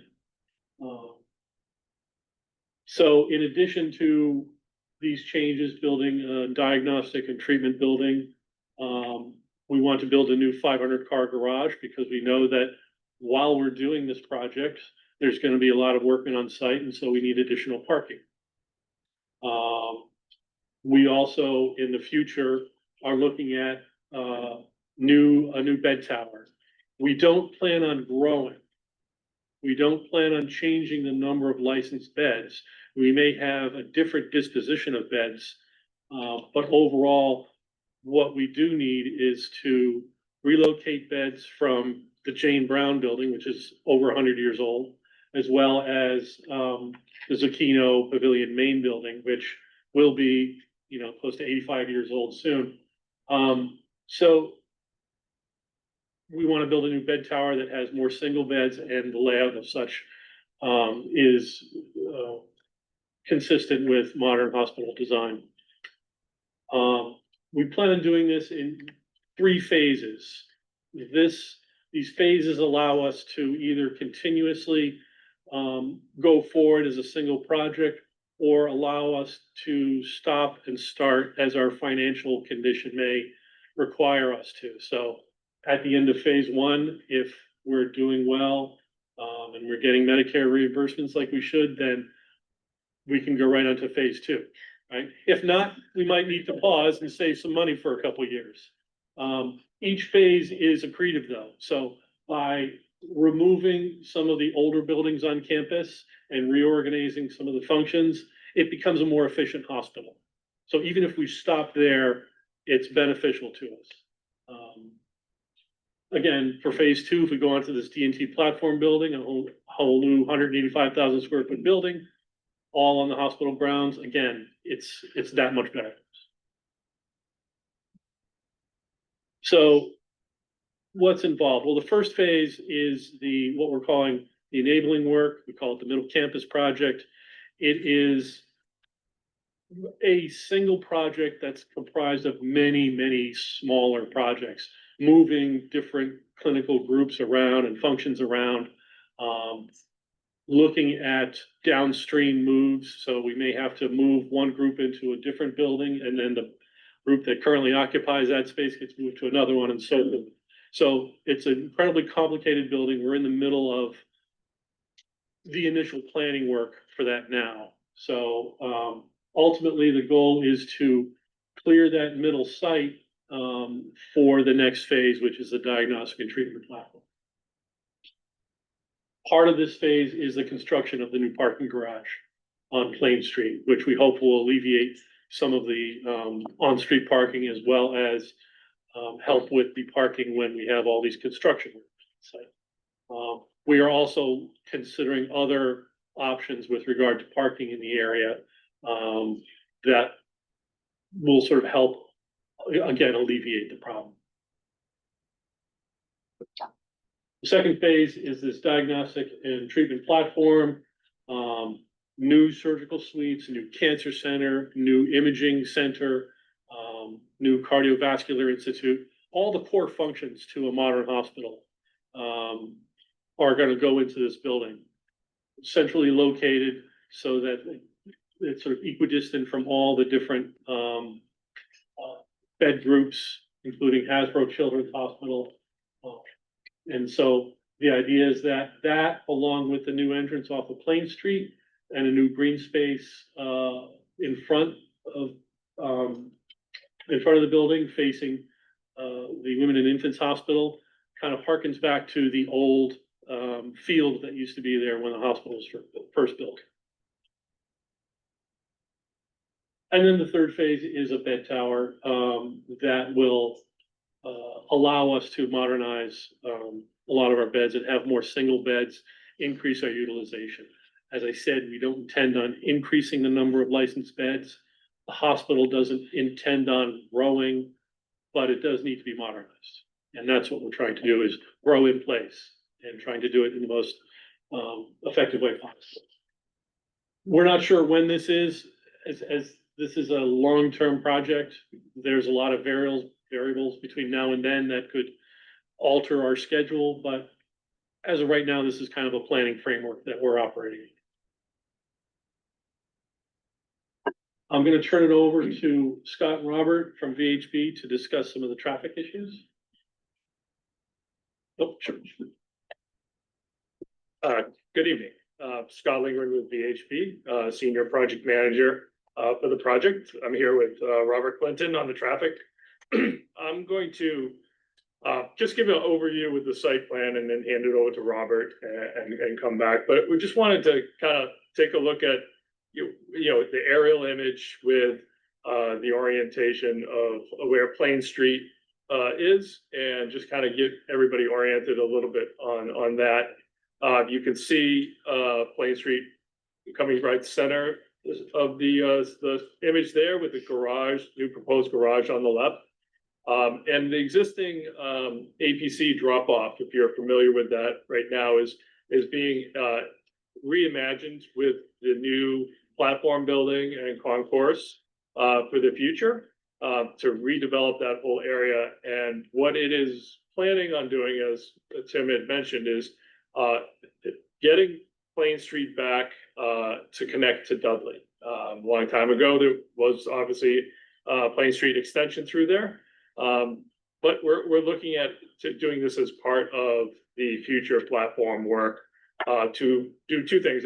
As Tim mentioned, redistribute the traffic, and Bob will talk a little bit more about that, but allow that connection to happen. If people are familiar with that drop-off area, it's got a sharp corner with the service road that's just north of women's and infants. This allows a better free-flowing service area, and it allows the redistribution. The garage is going to have a couple different entrances. We're planning that now, looking at that in the planning stages, as Tim mentioned, for the enabling, to enable entrances off of Plain Street, but also the service drive in front of women's and infants, and again, redistributing the traffic for better traffic flow. I'm going to hand it over to Bob now, just to talk a little bit more about what that means. Okay, once again, my name is Bob Clinton from VHB. We did a pretty extensive, comprehensive transportation study for the whole campus area and the surrounding roadway network. That study included 39 intersections. And so we covered a pretty big area here. One of the things that the new location does is it reduces some of the traffic and congestion on Eddy Street. Vehicles heading from 95 headed southbound, rather than go down right into Eddy Street, they'll peel off early and get to this new drop off, the concourse area. And the connection, the new Plain Street connection, that is gonna allow vehicles to get off of Eddy Street earlier too, people coming from the south. So it's gonna reduce the amount of traffic on Eddy Street. What we've done is those traffic counts, as you know, the Washington Bridge project has significantly impacted this area. The Point Street on-ramp there, there's a lot of unprocessed vehicles. They can't get on the ramp because the queues spill back onto the local roadways.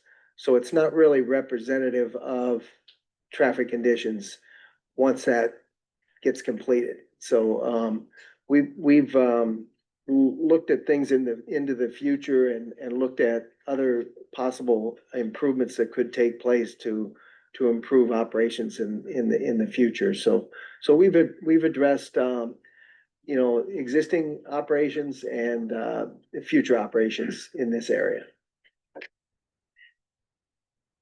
Thanks, Bob. Yeah, we'll go to the next slide. Talk about a little bit about green space. VHB as part of our services for Brown Health was to evaluate as part of the IM institutional master plan a tree canopy coverage as part of this. And the campus of Rhode Island Hospital has an extensive network of existing parking areas. Part of our landscape architect's performance was to individually locate and identify each tree species, its health, its location, and to determine the 30% canopy coverage of the overall campus in terms of the parking lot along street tree health. In concert with working with the tree warden, reviewing that data, it provided an analysis of how much percentage of trees in the campus were under poor health and we're looking at needing to be replaced. And also what would it take to bring the hospital's parking lots into compliance with the requirements for tree canopy. And what this does, and why it's important is it provides a greater, healthier campus, reduces heat islands, reduces the heat index in the area, provides obviously a hospital a better area community. So keeping these trees healthy is an important part of the master plan. And so we're working with Brown Health and understanding and implementing a plan where improvements of replacement of trees and trees maintenance as part of the future planning projects is a priority, and we'll be identifying with this data that we have now is what type of trees are working well, what type of tree locations and conditions on the surface are working well. And by analyzing that, we'll be better served to propose a replacement plan as part of the middle campus project. So it is going to provide some good information for Brown Health to move this plan forward. I'll turn it back to Tim and we'll finish on. Thanks. So as part of the IMP process, we're required to have a community outreach meeting. We actually had 3 that we held in the neighborhood adjacent to the hospital at CCRI.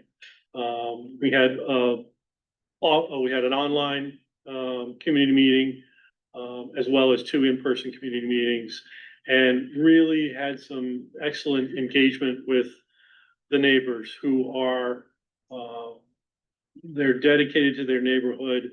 They also are great advocates for their community and appreciate what we're trying to do as the necessary big evil neighbor to the east. So some of the major comments were they really wanted the hospital to engage with the community more, not just about this project or about sort of any building projects or roadway projects, but in general, have regular community outreach meetings. And speaking with Sarah Frost, the president of the hospital, she's committed to starting that with the group, having regular meetings that reach out to the community, that talk about vaccination drives or toy drives, holiday times, things like that. Our surface parking lots. This is sort of the not so attractive part of our plan. Parking is a necessity. That's not going to change as much as we'd like to. We need to accommodate a lot of cars for our patients. We need to accommodate a lot of cars for our staff. But how can we provide better parking lots that are better in the neighborhood? I was lucky enough to attend the Congress of New Urbanism Design Charrette for the hospital district. And that was the focus, was what to do with these lots. And they came up with a lot of good ideas about how they can leverage these lots. And so as head of real estate at Rhode Island Hospital and Brown University Health, I'm committed to working with developers to say, here we are, we have these surface lots. How can we work together so that we have parking, which is all we really need these for, and we can make these lots better, right? Let's come up with some creative ideas to do that. And so we're starting to reach out to different developers to talk about what the possibilities are. Green spaces and open spaces on campus need to be more inviting. Sure, I get that. Part of what we're doing with that sort of new lawn in front of the diagnostic and treatment platform is to create a big sort of welcoming front yard for the hospital. And hopefully the neighbors to the west, which it faces, will sort of see that as a major amenity in their neighborhood. And then employees should be encouraged to use public transportation. Absolutely.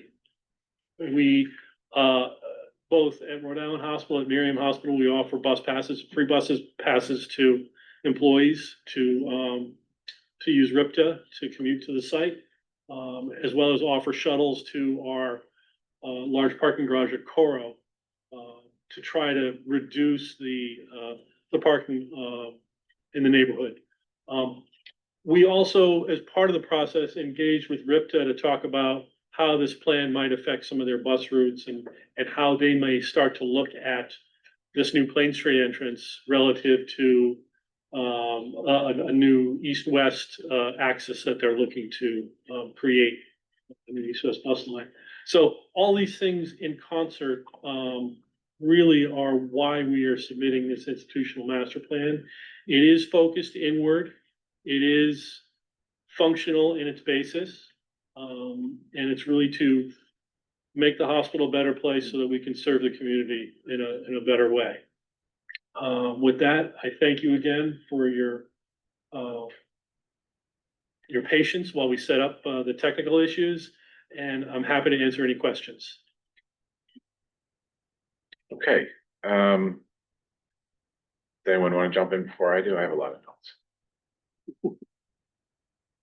I did my homework and I marked up your plan. Just some broad questions that have nothing to do, just informational. I believe there's been some recent news about cuts at Newport Hospital. How is that going to affect this hospital? Well, or your hospital networks within the the city? hospital, I mean, in general, we have a sort of network plan relative to the different beds. It shouldn't, from my understanding, the changes at Newport Hospital will need to help accommodate some of those changes, but it's relatively minor.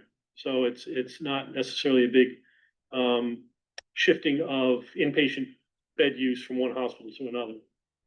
It's really about shifting patients around so that they get the best care at the best hospital.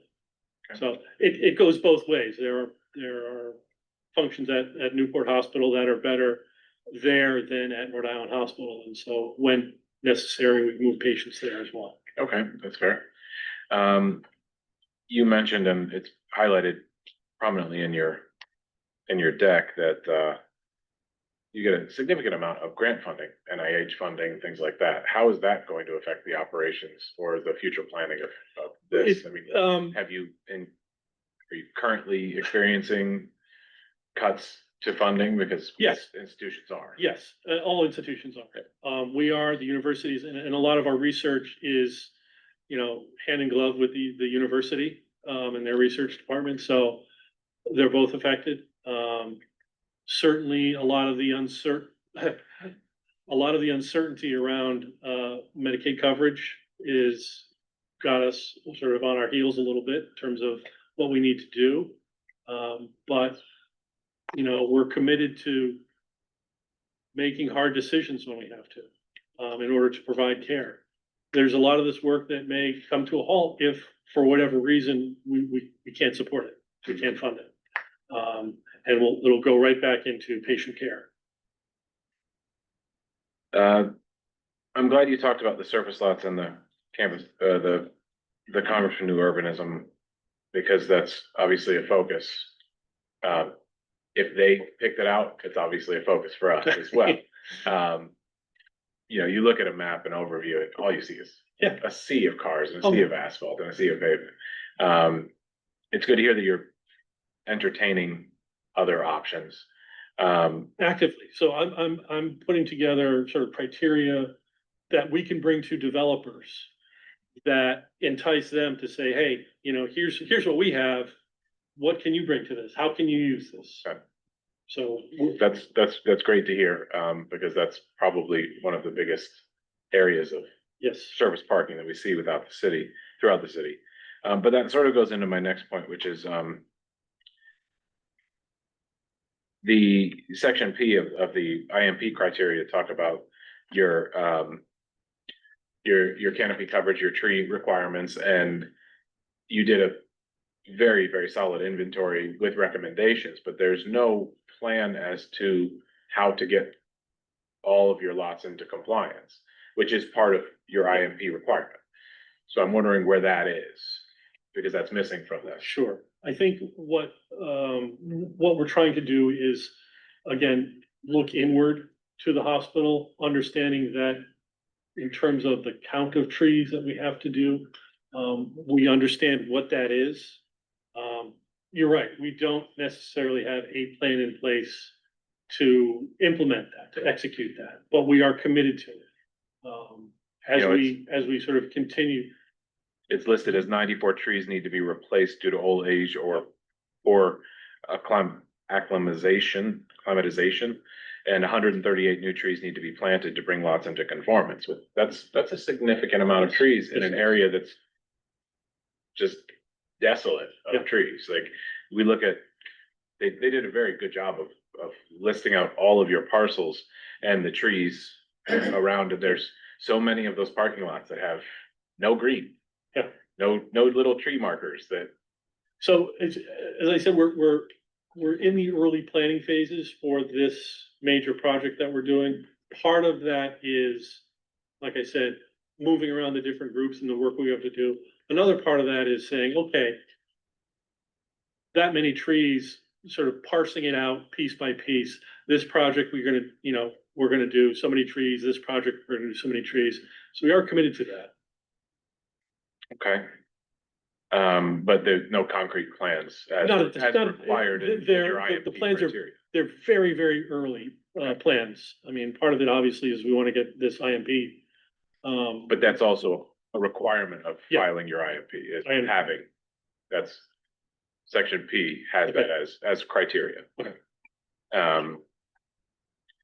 And then, so the other one is that we all know that traffic is an issue.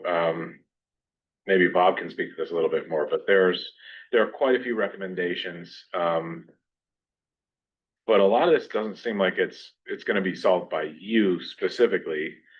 Seems like there needs to be some partners involved, the city, maybe even the state. How do we get do better that? outcomes? I mean, the recommendations are great, but how do you implement? Right, we were talking about that earlier before the meeting. It's like, when it comes to traffic studies, you can, draw concentric circles as far out as you need to in terms of how do you affect traffic. And obviously the 195 bridge has made your specific area of the city a lot worse. I think the best thing we can do is bring it to the attention of the DOT, bring it to the attention of the city, that these are affecting traffic around Rhode Island Hospital, but they're well outside our sort of sphere of influence. And so understanding what can the city or what can the state do to help us out is something we need to do, and take an active role in. Is there anything we can do? I mean, we don't really. Well, we can be a convener. We, the planning department, can be a convener with our public works department and with Rhode. I think that's probably one of the next steps coming out of this. That sounds wonderful, and I would definitely support that. There's also, I know that people like to use vague language, because it doesn't commit you to anything. But on page 18 of your intro, when talking about environmental sustainability, there's the word consideration of utilization of stormwater reclamation systems for internal building. Consideration is just like, we'll look into this. There's no like, are you actively, when designing these buildings, are you looking at ways to improve? Absolutely. So with some of the regulations that are coming due in the next few years, we are actively looking at that, but sustainability, we tend to view at Rhode Island Hospital, sustainability part and parcel of resiliency.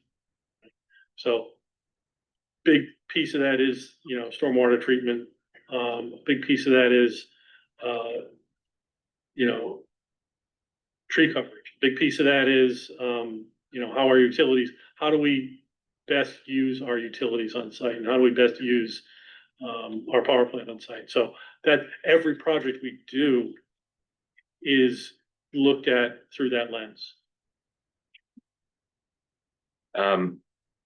Those are my initial notes. I'm gonna have more, but I wanna make sure the other commissioners have time to question as well. Well, if I could just, I live near the area, I travel through it a lot, so, the traffic is something I experience, quite often, and I was looking at the, I guess I didn't understand the Plain Street extension into Dudley and how that's gonna affect, traffic, cause it looks like the way I looked at it, it'll make it worse, cause I feel like it'll be pushing people more down Plain Street towards the 195 to get onto the bridge there, and it's already pretty bad. I mean, it may alleviate a little bit on Prairie, but there's gonna probably be more people, cause instead of going to Eddy Street and going down to Point, they're gonna go straight down Plain Street. So I don't understand how that alleviates. Refer to my experts on that Right, one. thanks. Oh, sorry. Yeah, as far as Plain Street goes, it's mainly people that are already getting off at Thurber's Avenue and areas south. They would go Dudley. They would loop around. If that didn't exist, they would go loop around onto Gay Street and then onto the service road. So it would just congest things over there by women and infants. So what that does is it just alleviates some of the congestion in that Gay Street and the service road in that area. So you're seeing the opposite of what I was saying. You're seeing them go towards the Thurber Street, to go up, north. Well, a lot of people currently today get off at Thurber's, at the Thurber's Avenue. Right. And they come up Eddy Street. Mhm. They're gonna continue to do that. The only thing that,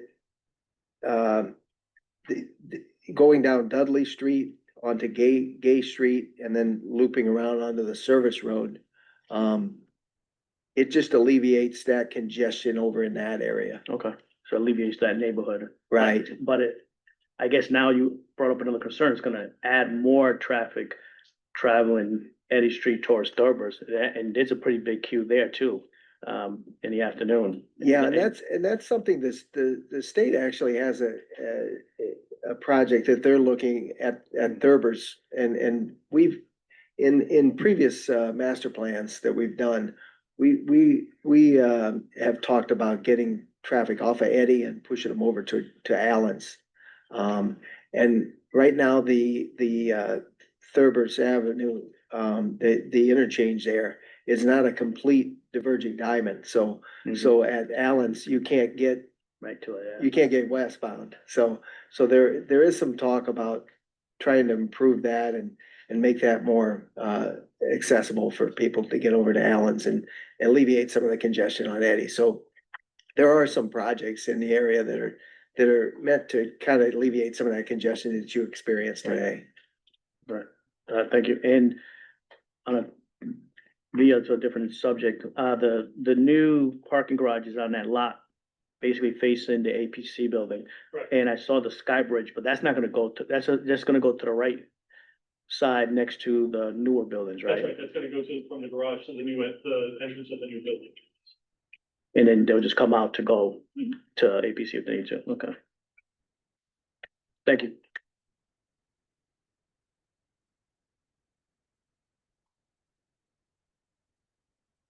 Other commissioners have questions or comments?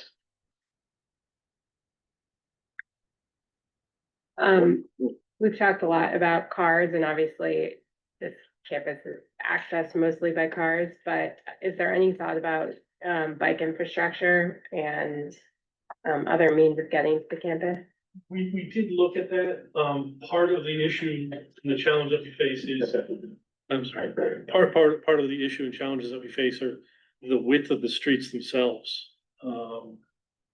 These are two-way streets that with parking on both sides can barely fit a single car in one direction, let alone cars going in opposite directions.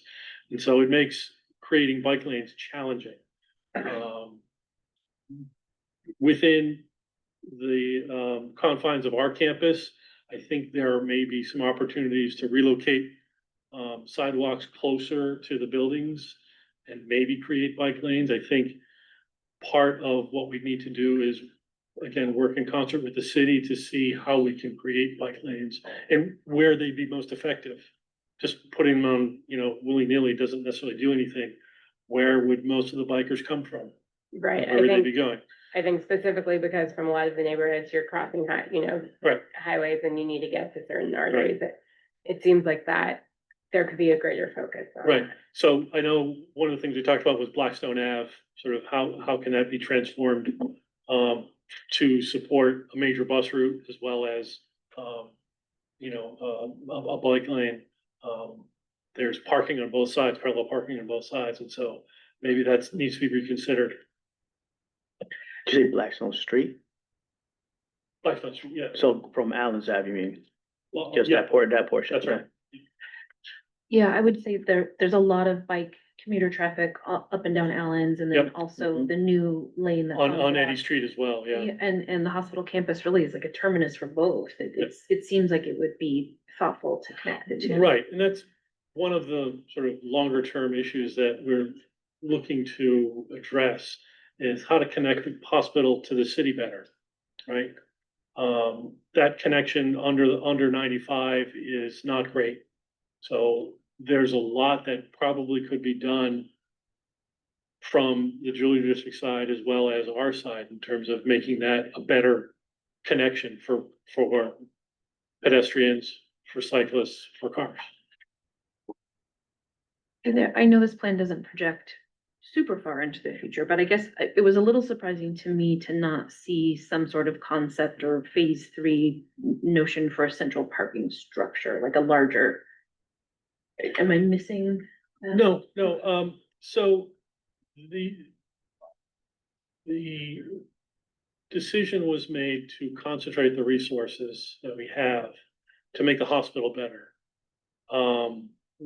The new parking garage that we are building is a concession to that, but it's not the primary goal of this. We understand parking is an issue. It's always going to be an issue.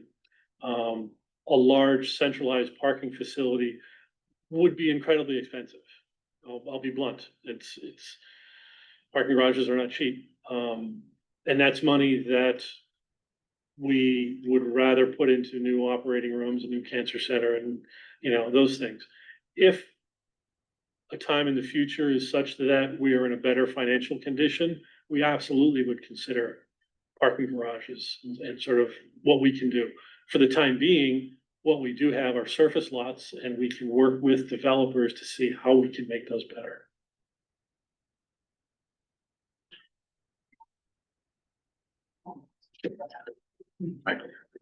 Question for you. So it looks great.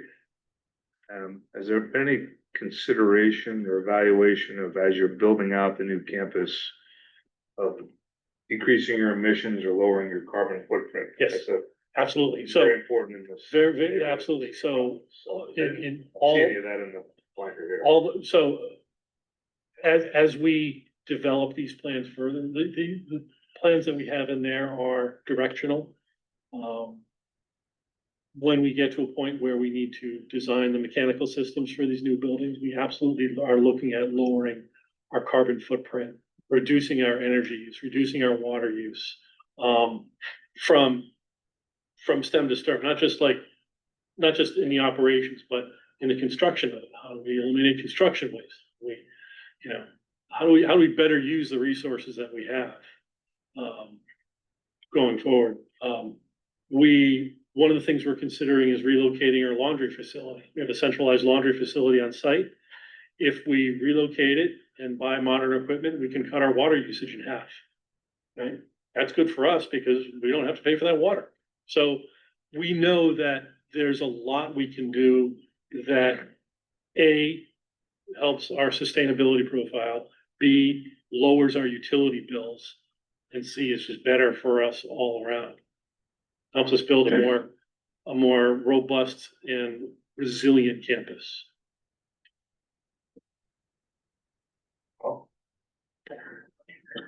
Any thought of, if we have to have a few of these parking lots, solar canopies on the parking lots? Yes, so, thank you. The parking garage, we are You're looking. We are looking at, putting solar canopies on the top level of that parking garage and potentially an energy storage facilities. That's something we're in discussions with, some vendors about now. Great. Noel, anything before? And some finally thoughts were, well, it's the main hospital for the state, and it's, if we have a choice to go to the hospital, a lot of times we don't want to go there because the waits are so long in the emergency rooms. And, is there, I don't know how that's fixed, or if there's a way to, if that's part of the, I know you said that the programs were the important piece of the design, so. It unfortunately, I wish it were a facilities issue that could address that. I wish that there was something we could build. It's a manpower issue, to be blunt. It's, we're heavily regulated in terms of how many patients we can see relative to how many employees we have. And there is a shortage in the healthcare sector of labor. And so that's where the bottleneck is. Oftentimes, is Yeah, how so do it's not a staff the not a hospital? design. Yeah.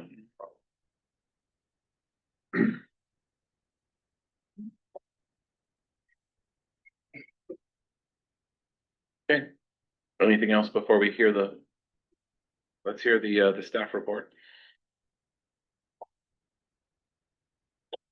Sure, commissioners. So when reviewing the IMP, we review it for completeness of the components that are listed in the zoning ordinance. And we have seen that the applicant did address all of those, from their new capital improvements, changing their philosophy, as well as parking and transportation, landscaping, and speaking about their public outreach efforts. So we find that it conforms to the format prescribed in the zoning ordinance. This does comply with strategy B of objective LU7 of the comprehensive plan, which requires hospitals to provide 5-year IMPs and also to talk about limiting growth and negative impacts on neighborhoods. So they've also spoken about traffic improvements and limiting the negative effects of traffic. This is in conformance with objectives M1 and M6 of the comprehensive plan. So based on that, we would recommend that you approve the IMP subject to these conditions. One, that the hospital shall work with the Department of Public Works to evaluate solutions and implement the changes proposed in the traffic study. And also, we would like Rhode Island Hospital to present an update of traffic improvements with the next update of the plan. And also,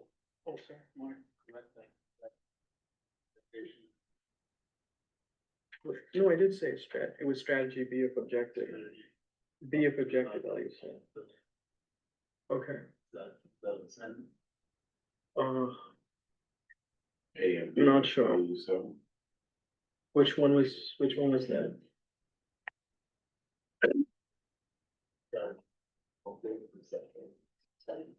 Okay.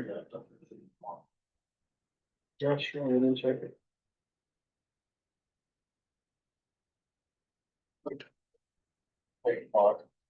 Okay. We're gonna take a 2-minute pause.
All right, we are back.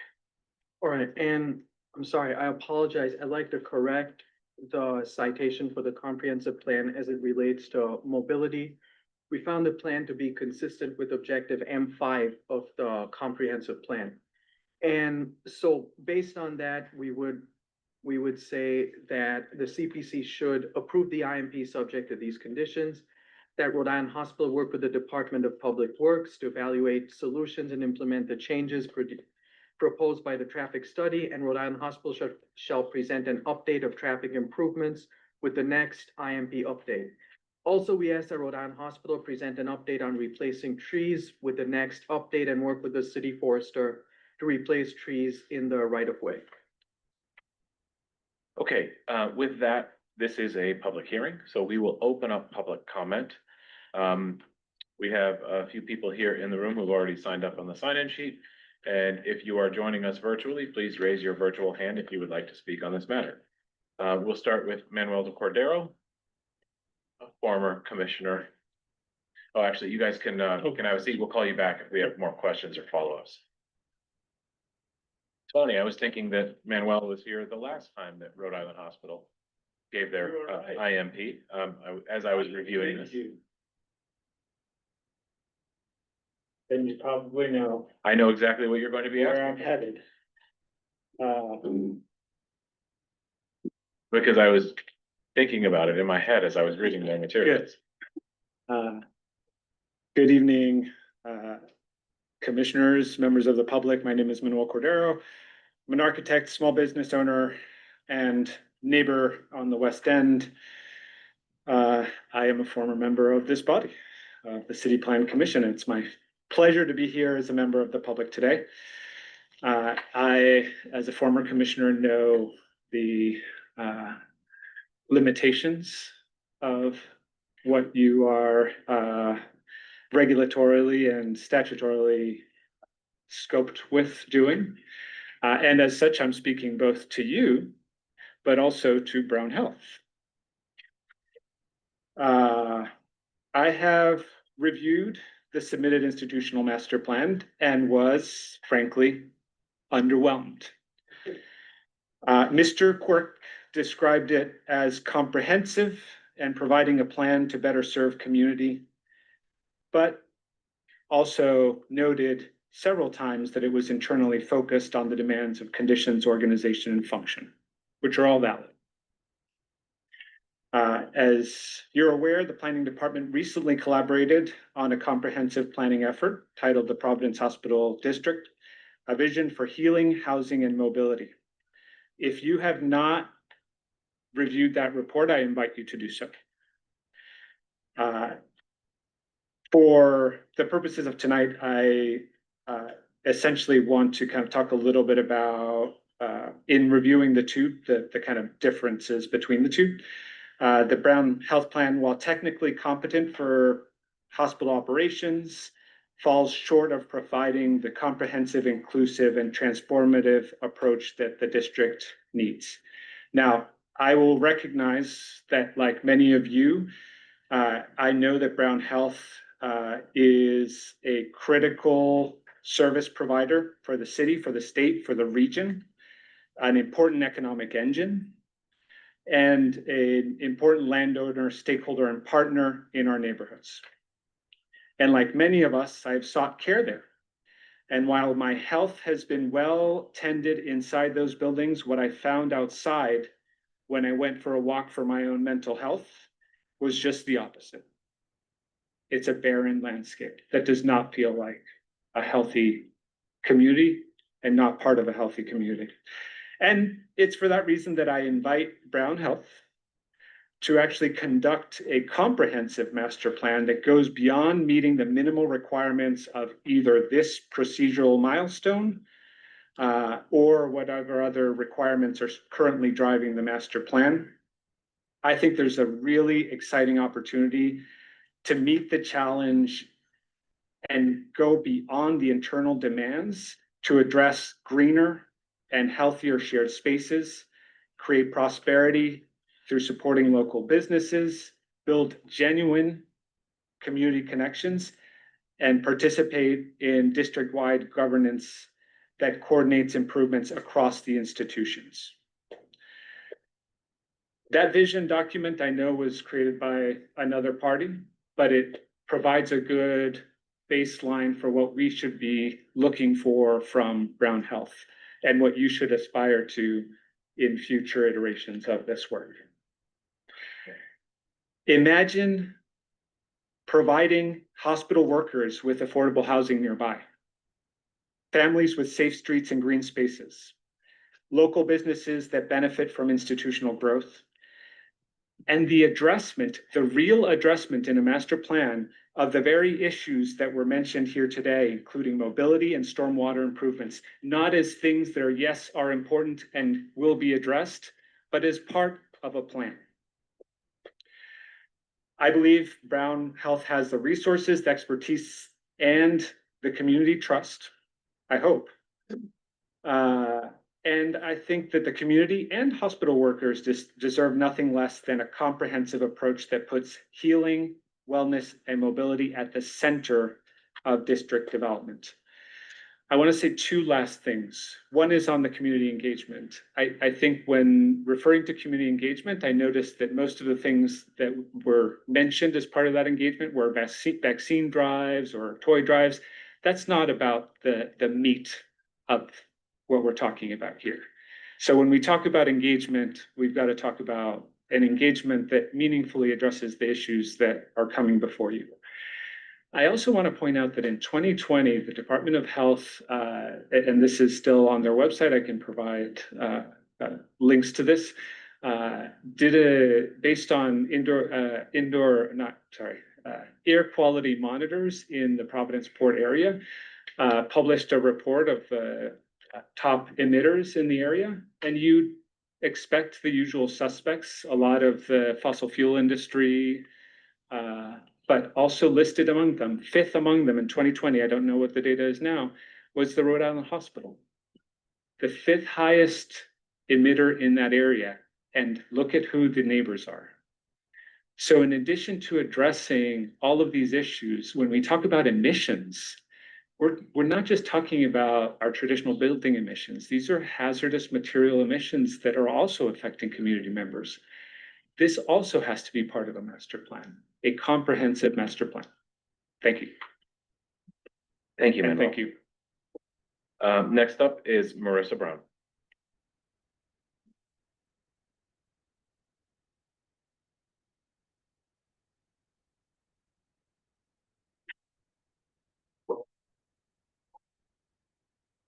Thank you. I'm Marissa Brown. I'm the Executive Director of Providence Preservation Society, and I live in Providence in Fox Point.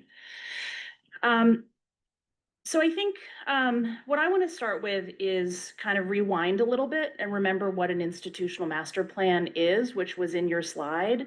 An institutional master plan in some ways has two constituencies. It has the public agencies, the responsibility to be here tonight, be speaking to everyone who is at this table. But there's also a responsibility to be speaking with and to be responding to the public. So two different constituencies. I think that, part of a master planning process is not just a speaking out to, but a receiving in of information, modifying a plan based on feedback that you all will give tonight, but also should be based on feedback that members of the public and especially the community gives. Part of, I think, your charge is to figure out whether this plan is in line with the city's comprehensive plan, but also I think about questions of transparency, the public, especially the local community's right to know about how their own neighborhoods are being developed, and the right to participate in some of those plans and conversations. I would say that 3 meetings for the scale of this campus is so out of line with what, the impacts that you have on Upper South and Lower South Providence. We are a very small organization. We just sold a historic home, one historic home that is across the street from our office. We had more than 3 community meetings about that sale. So I just, for those, people who are here who do community engagement, 3 community meetings is is a really small number to have had. I think for this, for the body here, if I were you, I would really want to have some context on those 3 meetings. I was at a South Providence Neighborhood Association meeting a few weeks ago, and no one in the room had been invited or knew about any of those meetings. I would want to know how people were notified, what the list looked like, when invitations were sent. I think from what we saw, all 3 of them were held within less than a week. How many people attended? What was said? How did it impact the plan? I would really want to know the answers to those questions if I were you. I would say second that, I really think the responsibility is both to do what is being done tonight, but also to have done some very serious, responsible work outside of this room prior to this plan, and to make serious commitments about what that kind of public participation and transparency looks like. I don't think that work has been done so far. I would really, if you're able to, demand more information about what has been done and some commitments moving forward. And I think for what you all need to decide tonight, I think you all do need to decide whether the CPC needs more information on this community engagement piece before voting, or whether you feel comfortable taking a vote, knowing what little you know now, which comes to 4 lines in this report, and very little context about how that community engagement process was handled. So I would really encourage that, that you get that information before you vote, and that there be stronger commitments about what community engagement really looks like when it's done responsibly in the future. Thank you. Next up. No, that's for number 3. Oh, you're right. I apologize. You're here to speak on this as well? Okay.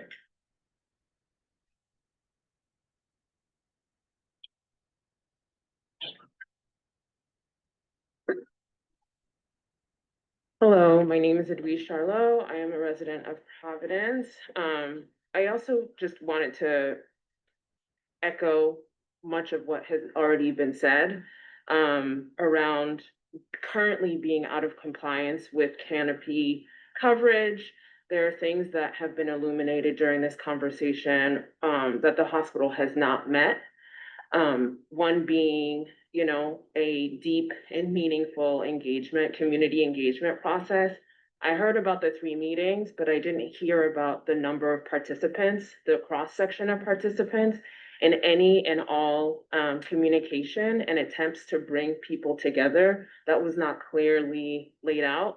And while I can appreciate and understand that the hospital needs to look inwards and has an internal focus, I think it's misguided to not acknowledge the wide community impact that changes that happen at the hospital have on the community, whether it be the local residents, neighbors, folks who work at the hospital, folks who seek life saving services at the hospital. I think it's out of alignment, and I think it's short-sighted. I didn't see vision. What I saw was an attempt at compliance and checking off boxes. My hope is that you all apply the pressure where you can as a body, and understand that while they can be in the early stages and have conversations with developers, those conversations often not only leave out community, and that those interests, those concerns and those considerations are not taken seriously, honestly. My hope is that within the scope and the limits that you all have, that you ask the hospital to come forward with a plan that is not only checking off of boxes and meeting requirements, but truly visionary in how it can make a difference. I think it's easy to say when it comes to the air quality, when it comes to traffic issues, that it's a larger citywide need for partnership. And when there is a challenge, good leaders rise to the occasion. They don't point the finger at all the other failings. So I'm encouraging you all as the leaders of your institutions to step up and to actually go beyond just informing the public about what you're doing, but providing opportunities for us to not only be part of the solution, those creative solution, creative solutions and creative solving processes, but to actually, if it is about looking inward, some of your staff are your neighbors, right? They live and they work in the neighborhood. And so within your own community, there are folks who are deeply interested in seeing this, in contributing to your vision. So my hope is that you all today take what we, the public who are speaking, take that seriously. And I hope that you can provide us transparency in your community engagement process that took place and the plans that you have for the future. And I hope that you all, demonstrate beyond, the articulated commitment, that commitment is demonstrated, that it's felt by us in the community. Thank you. Thank you. Okay, we have someone named Dylan. Dylan, you had your hand Hi. up. Can you? Hi, everyone. Can you hear me? Yes. Okay, excellent. My name is Dylan Giles. I'm with the Providence Streets Coalition. And in addition to our Safe Streets advocacy work in the city of Providence, we also organized the Save RIPTA campaign, fighting for sustainable public transit funding for the second year in a row at the State House. And the reason why I wanted to speak on this matter today was because I saw, I wanted to frankly commend the traffic study for containing a recommendation that the hospital adapt, TDM policies in the form of subsidizing transit passes. And then what I discovered in this meeting was an inconsistency in the hospital claiming that they do provide free transit passes to employees at both Rhode Island Hospital and Miriam Hospital. I don't believe that's true at Rhode Island Hospital. We know it's only been recently true at Miriam Hospital. What the traffic study does say is that you can buy a transit pass at presumably HR, I'm not sure. But we know that Rhode Island Hospital is not a participant in the Wave to Work program, which is RIPTA's employee transit benefit program, and being able to offer a transit pass at full price is very different from subsidizing it entirely. And I think with a workforce of Rhode Island Hospital size, when transit is being offered as a subsidy, as a pre-tax fringe benefit, I think a large fraction of, or at least a fraction of the workforce will take that option. And central to all of these traffic concerns is fewer people driving to work. And I didn't hear that in their presentation at all. It's certainly contained in VHB's traffic study. And employers providing transit passes comes up multiple times in the, both the land use section and the mobility section of the comprehensive plan. So I'm happy to be proven wrong that you are providing fully subsidized transit passes. That would be great, and I would go even further to provide them to all employees. But I really don't believe that's true, and I think that Rhode Island Hospital has a responsibility to its workforce and to the communities and where they reside to provide as many transportation options to their employees to get to work without driving as possible. Yes, you're going to need parking, but it's come up so many times tonight, and we need to reduce the number of people who are driving to work at Rhode Island Hospital. And I didn't hear that in the presentation, and I'm not fully convinced that they're doing everything in their effort to that end. So thank you. Thank you.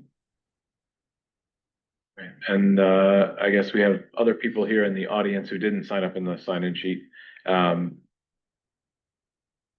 ahead. I got here early and there was no sign up sheet to sign. Oh, yeah.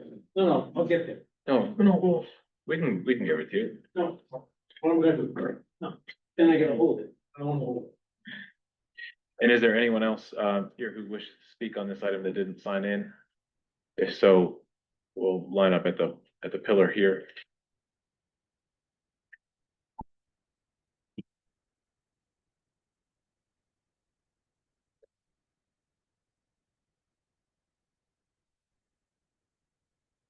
Good evening, Glenn Bulgarian, Manchester Street, City of Providence. I have some questions and I would hope that you can answer them, simple, easy questions. Number one, how many parking spaces does the facility provide?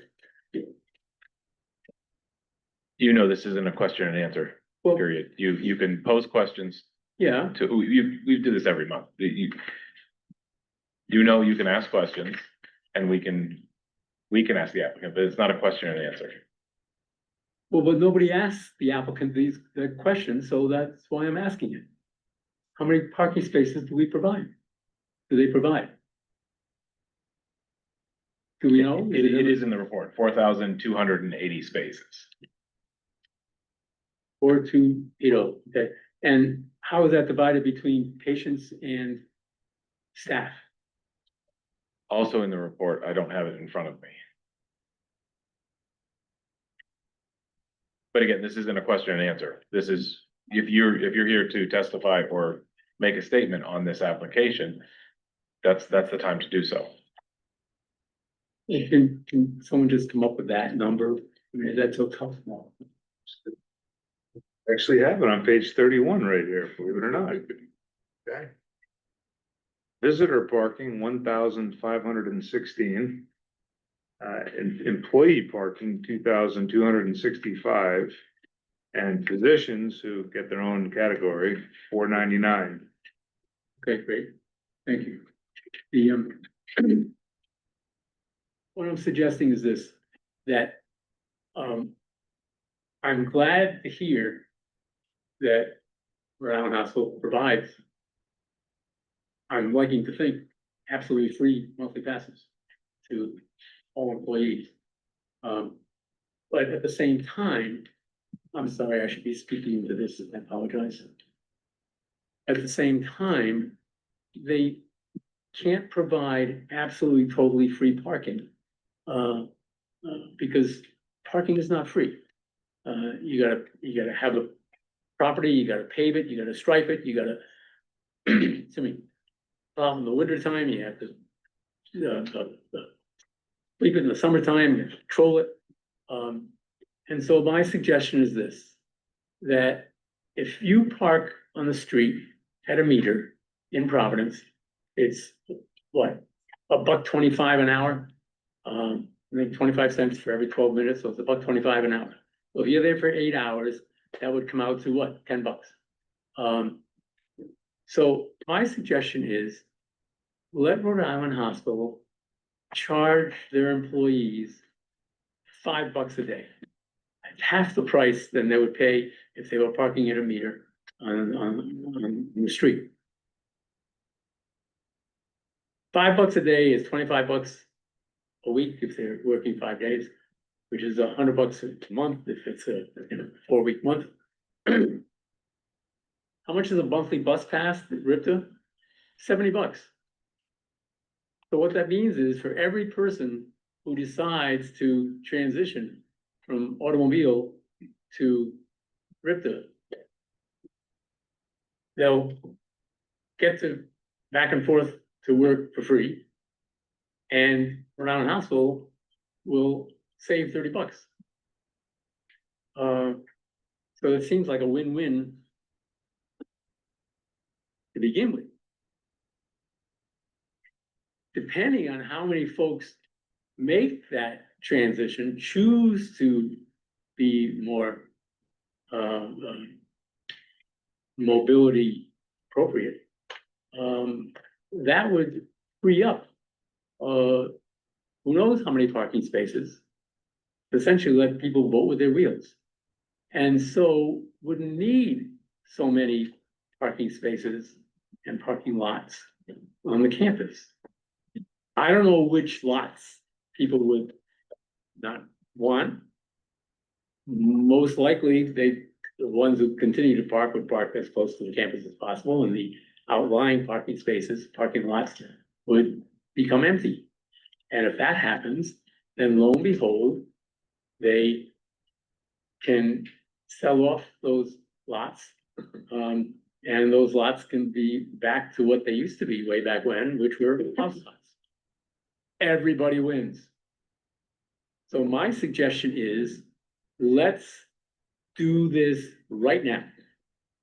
It's time for Brown Hospital, Brown Health, whatever we want to call it. The charge for parking is minimal charge for parking. It's not oppressive. Minimal charge for parking, barely pays for the maintenance of the parking lot, the upkeep of the parking lot. And see how many individuals on their own transition from driving to RIPTA. Allow that to occur over the course of a 2-3 month period of time. And then Brown Health can come back and say, okay, here's our experience, and here is what we're able to make as far as revisions to our master plan is concerned. So my request is you don't pass this master plan tonight. Let this process take effect, evolve, and let's find out what 2,265 employees might choose to do. And that's only at one time. And Rhode Island Hospital is a 24/7 proposition, so there's a lot of employees.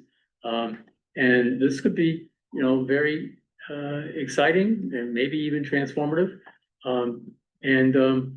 So that's my request, my recommendation, my suggestion, before any money is spent on building parking garage. I mean, we all want structural parking as opposed to surface parking, but first, let's see how much transition occurs that would, maybe save spending a ton of money on a parking garage. I assume the report that you're all looking at indicates what the cost of a 500 spot parking garage would be. And we're all interested in, keeping our healthcare costs down as much as possible. So here's one way that perhaps might be a way to accomplish that very easily and simply. And so that is my request, that is my recommendation. And I'm happy to answer any questions. Thank you, Grant. And I'm sorry I didn't get close enough to the mic. I think I apologize. you're good. Thank you. All right, anyone else here in this room or online who wishes to speak on this matter? And seeing none, we will close the public comment portion of this agenda item.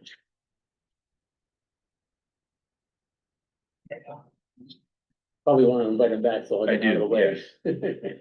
Slowly, unfortunately, I apologize.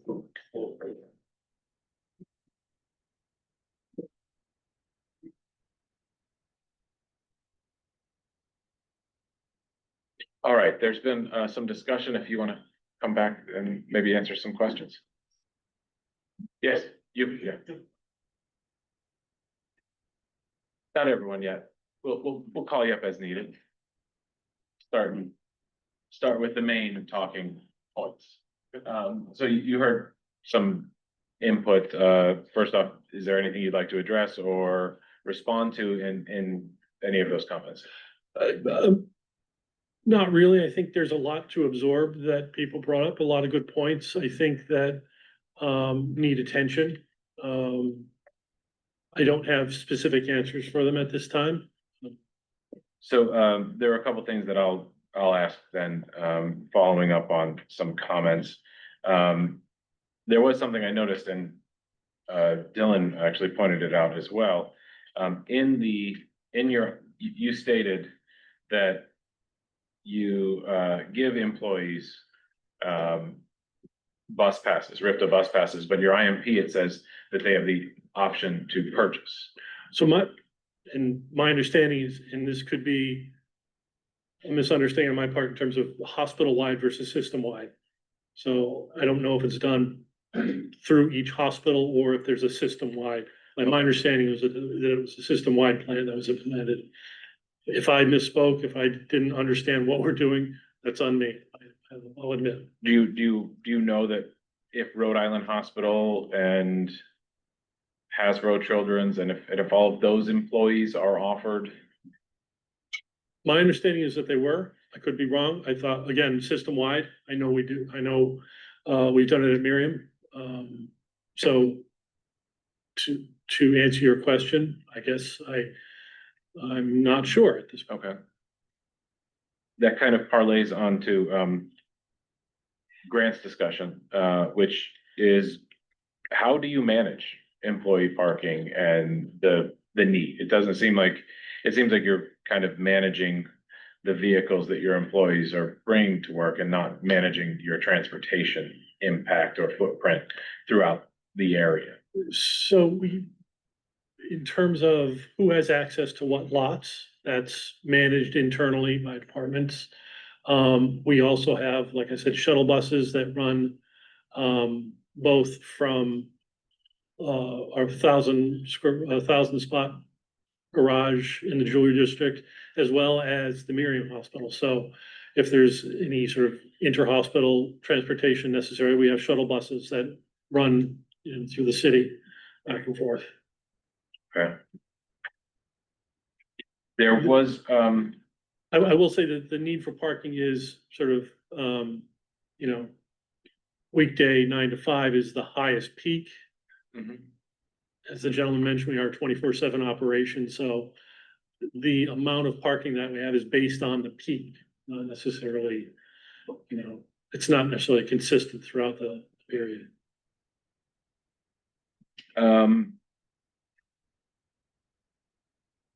Okay, I keep going back to the plantings. And while you offer an inventory, I don't think I want to wait 5 years to hear a plan on what you're planning to do to come into compliance with your canopy coverage and landscape requirements for these surface lots, which are a blight to the area. I don't know how actually to do that. Maybe there's a way to come back with an update or more concrete plan in a shorter period of time. Or to work with, I don't know how to do that. I mean, I'd also like an update on surface lots that they're discussing with developers, but. Well, if we don't approve the plan today, it will be requiring whatever updates we put in place. I mean, that's how you get it quicker. Well, yeah, I mean, but they're saying that they should present an update on replacing trees with the next IMP update and work with the city forester to replace trees in the right of way. I just don't want to wait 5 years. I think it might take some time to come up with a solution to do this. It may take a year. It may take a year and a half. But I do want a concrete plan, and I don't want to wait 5 years for that. That's my feeling. That is a requirement of your institutional master plan in section P. So that is where your plan is deficient today. Everyone else seems you've checked the boxes, but there is a deficiency there on section P.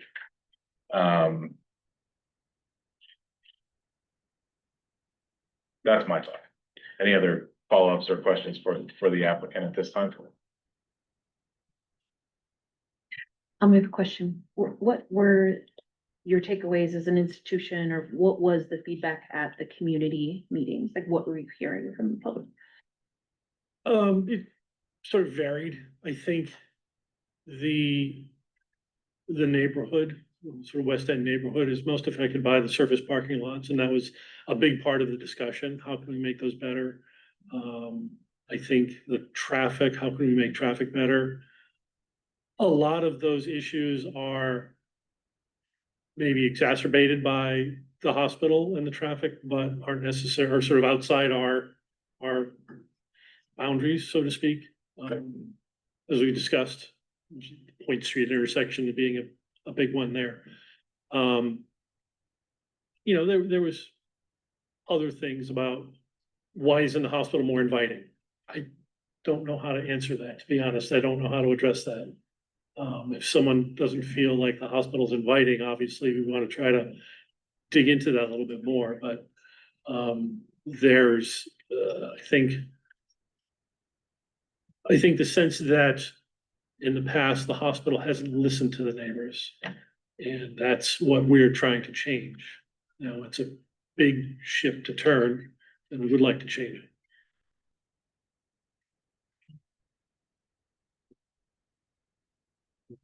So I think what I hear is, you know, when you made your presentation, you said it was internally focused primarily.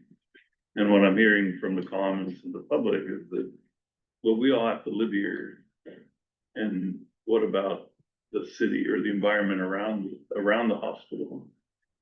And I think a couple things have been pointed out that they're ideas, and you know, they seem like good things to do, but they're not planned, they're not involved in the plans. And I think,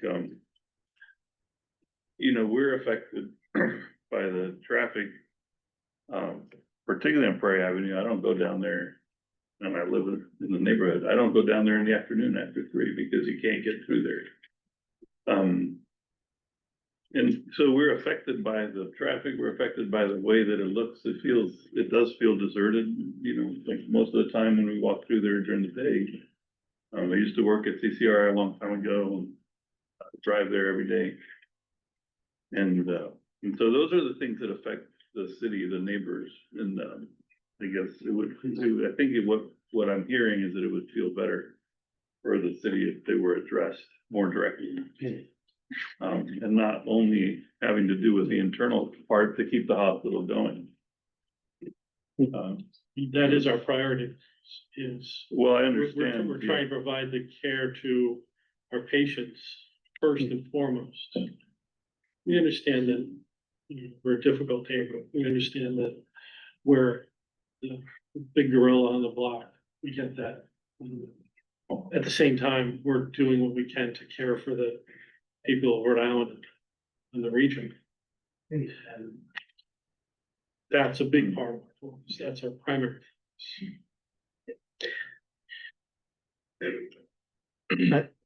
And I don't want this to come off, and I don't think anybody wants it to come off as people are just pointing the finger at Brown Hospital, Brown Health, and saying that you're doing all these, you know, potential negative things here. We do recognize, and some people did mention you know, you're bringing health services and taking care of people, like you say, that being your main priority. We recognize that, but that doesn't preclude you from doing some other things, and also negating some of the impact. So I grew up in Providence before all these lots were there. I saw all those houses come down, all the people displaced, and, you know, these surface lots, which were mandatory at the time. And from my purview, it does seem underutilized. Like, there's a lot of those spaces are not being used even at the peak of the day. So a management of figuring out what the actual use is, where you can steer to better use some of those lots, so some of the others could become available for other development, that would be more beneficial.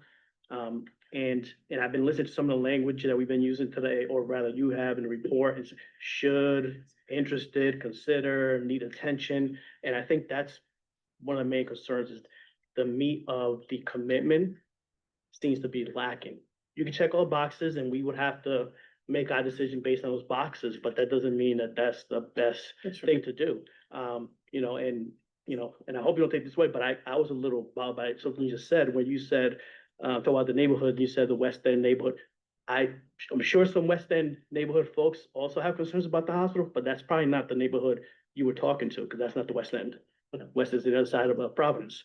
So, I think that goes into the comments about only having 3 meetings. And you mentioned some of the things now that, as Michelle asked, you mentioned some of the other things that came out of that meeting. When you first presented it, it sounded like it was a lot more rosy. And we still don't know what the makeup of that is and who actually was there.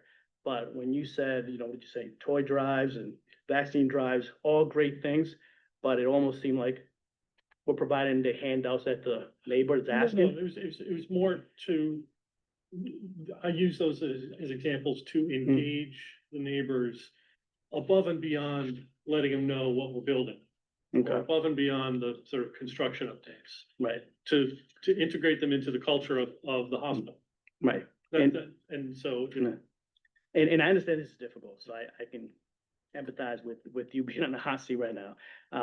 But it's, what I find most ironic is that this is a health organization, right, who's providing health services, but then has so many negative health impacts from the built environment and also how you're engaging with the community that's there. We're talking about, greenery. I mean, we talk sustainability of new, I can understand retrofitting a building, and I'm not in the business myself, but I can assume that's a lot more challenging, but it's a new building. So for the newer stuff, I would love to see a strong commitment, say it's gonna be 100%, green building or whatever the case might be, building solar panels and other things that might come into play. And in terms of, I know a lot of people are not gonna want to take a bus. I can understand that. But guess who's probably more likely to take the bus? The people who might only have to take one bus to get there, down the street, down the road, from the neighborhood that you're impacting the most. That those people that may engage in, maybe taking more of those employee opportunities to work there and basically live in the neighborhood and contribute. So, the checkbox is what we're required, but doesn't stop us from, or you rather, but more importantly, to look beyond that and say, how can we be even a better neighbor to best benefit the neighborhood and, the whole city and state.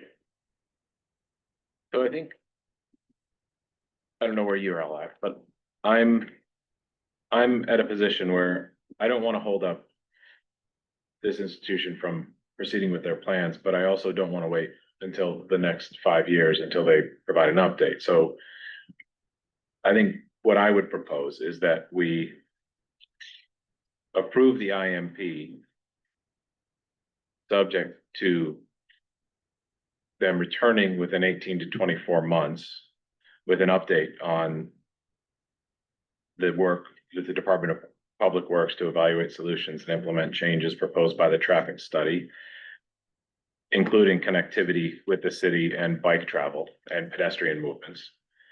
Updates on the plan for surface lots and the discussions you're having with the development of, with other developers or internally. And most important, I mean, none of them are more important than the other, but this one is actually clearly stated as a requirement that you shall present a concrete plan on replacing trees and coming into conformance with your canopy coverage at that meeting in 18 to 24 months. I think you need a little bit of time to work on it. And I think that's more than enough runway to give you, while it allows you to get working on these plans that you have that are, it seem to be an urgent matter that you need to start planning on. But that's where I'm currently sitting right now. And the community engagement thing, is that something we can quantify? That's really subjective. Well, I know, but. Well, I would caution you against requiring something above and beyond what's in the zoning ordinance. What's in the zoning ordinance? At least one meeting. Which by the, I live in a neighborhood, I didn't hear about any meeting, so, I don't know. Well, How do we do this? It's like. So, institutions are the only, entities that we actually require this. We consider it advisory for other types of projects. And what we say is notify the neighborhood organizations, notify the elected officials in the area. And my understanding is that that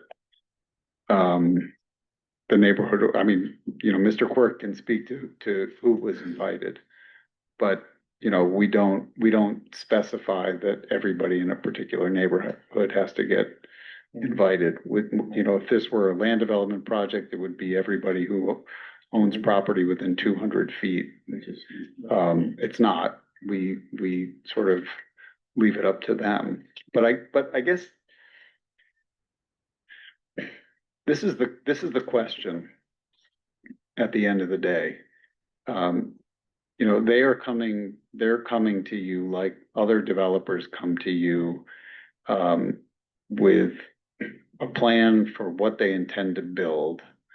And your obligation is to make findings of whether what they want to do is consistent with both the comprehensive plan and the zoning ordinance. Everything that they're proposing will be compliant with zoning, but for what the chair has talked about, which is this planting requirement. And this has been an ongoing process. This is not the first time that Rhode Island Hospital has been deficient in its planting plan. And I do think that there's a legitimate concern here that they need to move the needle on tree canopy and planting. With respect to the comprehensive plan speaks about, these institutions as vital to the city, providing services that are vital to the city, but that their growth should be in accordance with the plan, and it should be managed and overseen by the City Plan Commission. I think everybody understands the pressures that healthcare institutions are under right now. At the same time, I think we all recognize that the city of Providence, while Rhode Island Hospital bears a burden of providing healthcare to a large community and to people who may not have the ability to pay and so forth, they provide a lot of charity work. The city also bears a burden because this is a major institution in the middle of the city. So we want them to do better. We want to push them. I think that that we have made some strides. Their participation in this charrette was a big deal because it's the beginning of starting to get some ideas out there about what could be. And when Mr. Quirk says that they want to engage with the development community about how to work with their parking lots and to get more development to happen, I believe that that's true. And so, at the same time, they're also under enormous constraints in what they can do, while still providing healthcare to the population they're obligated to.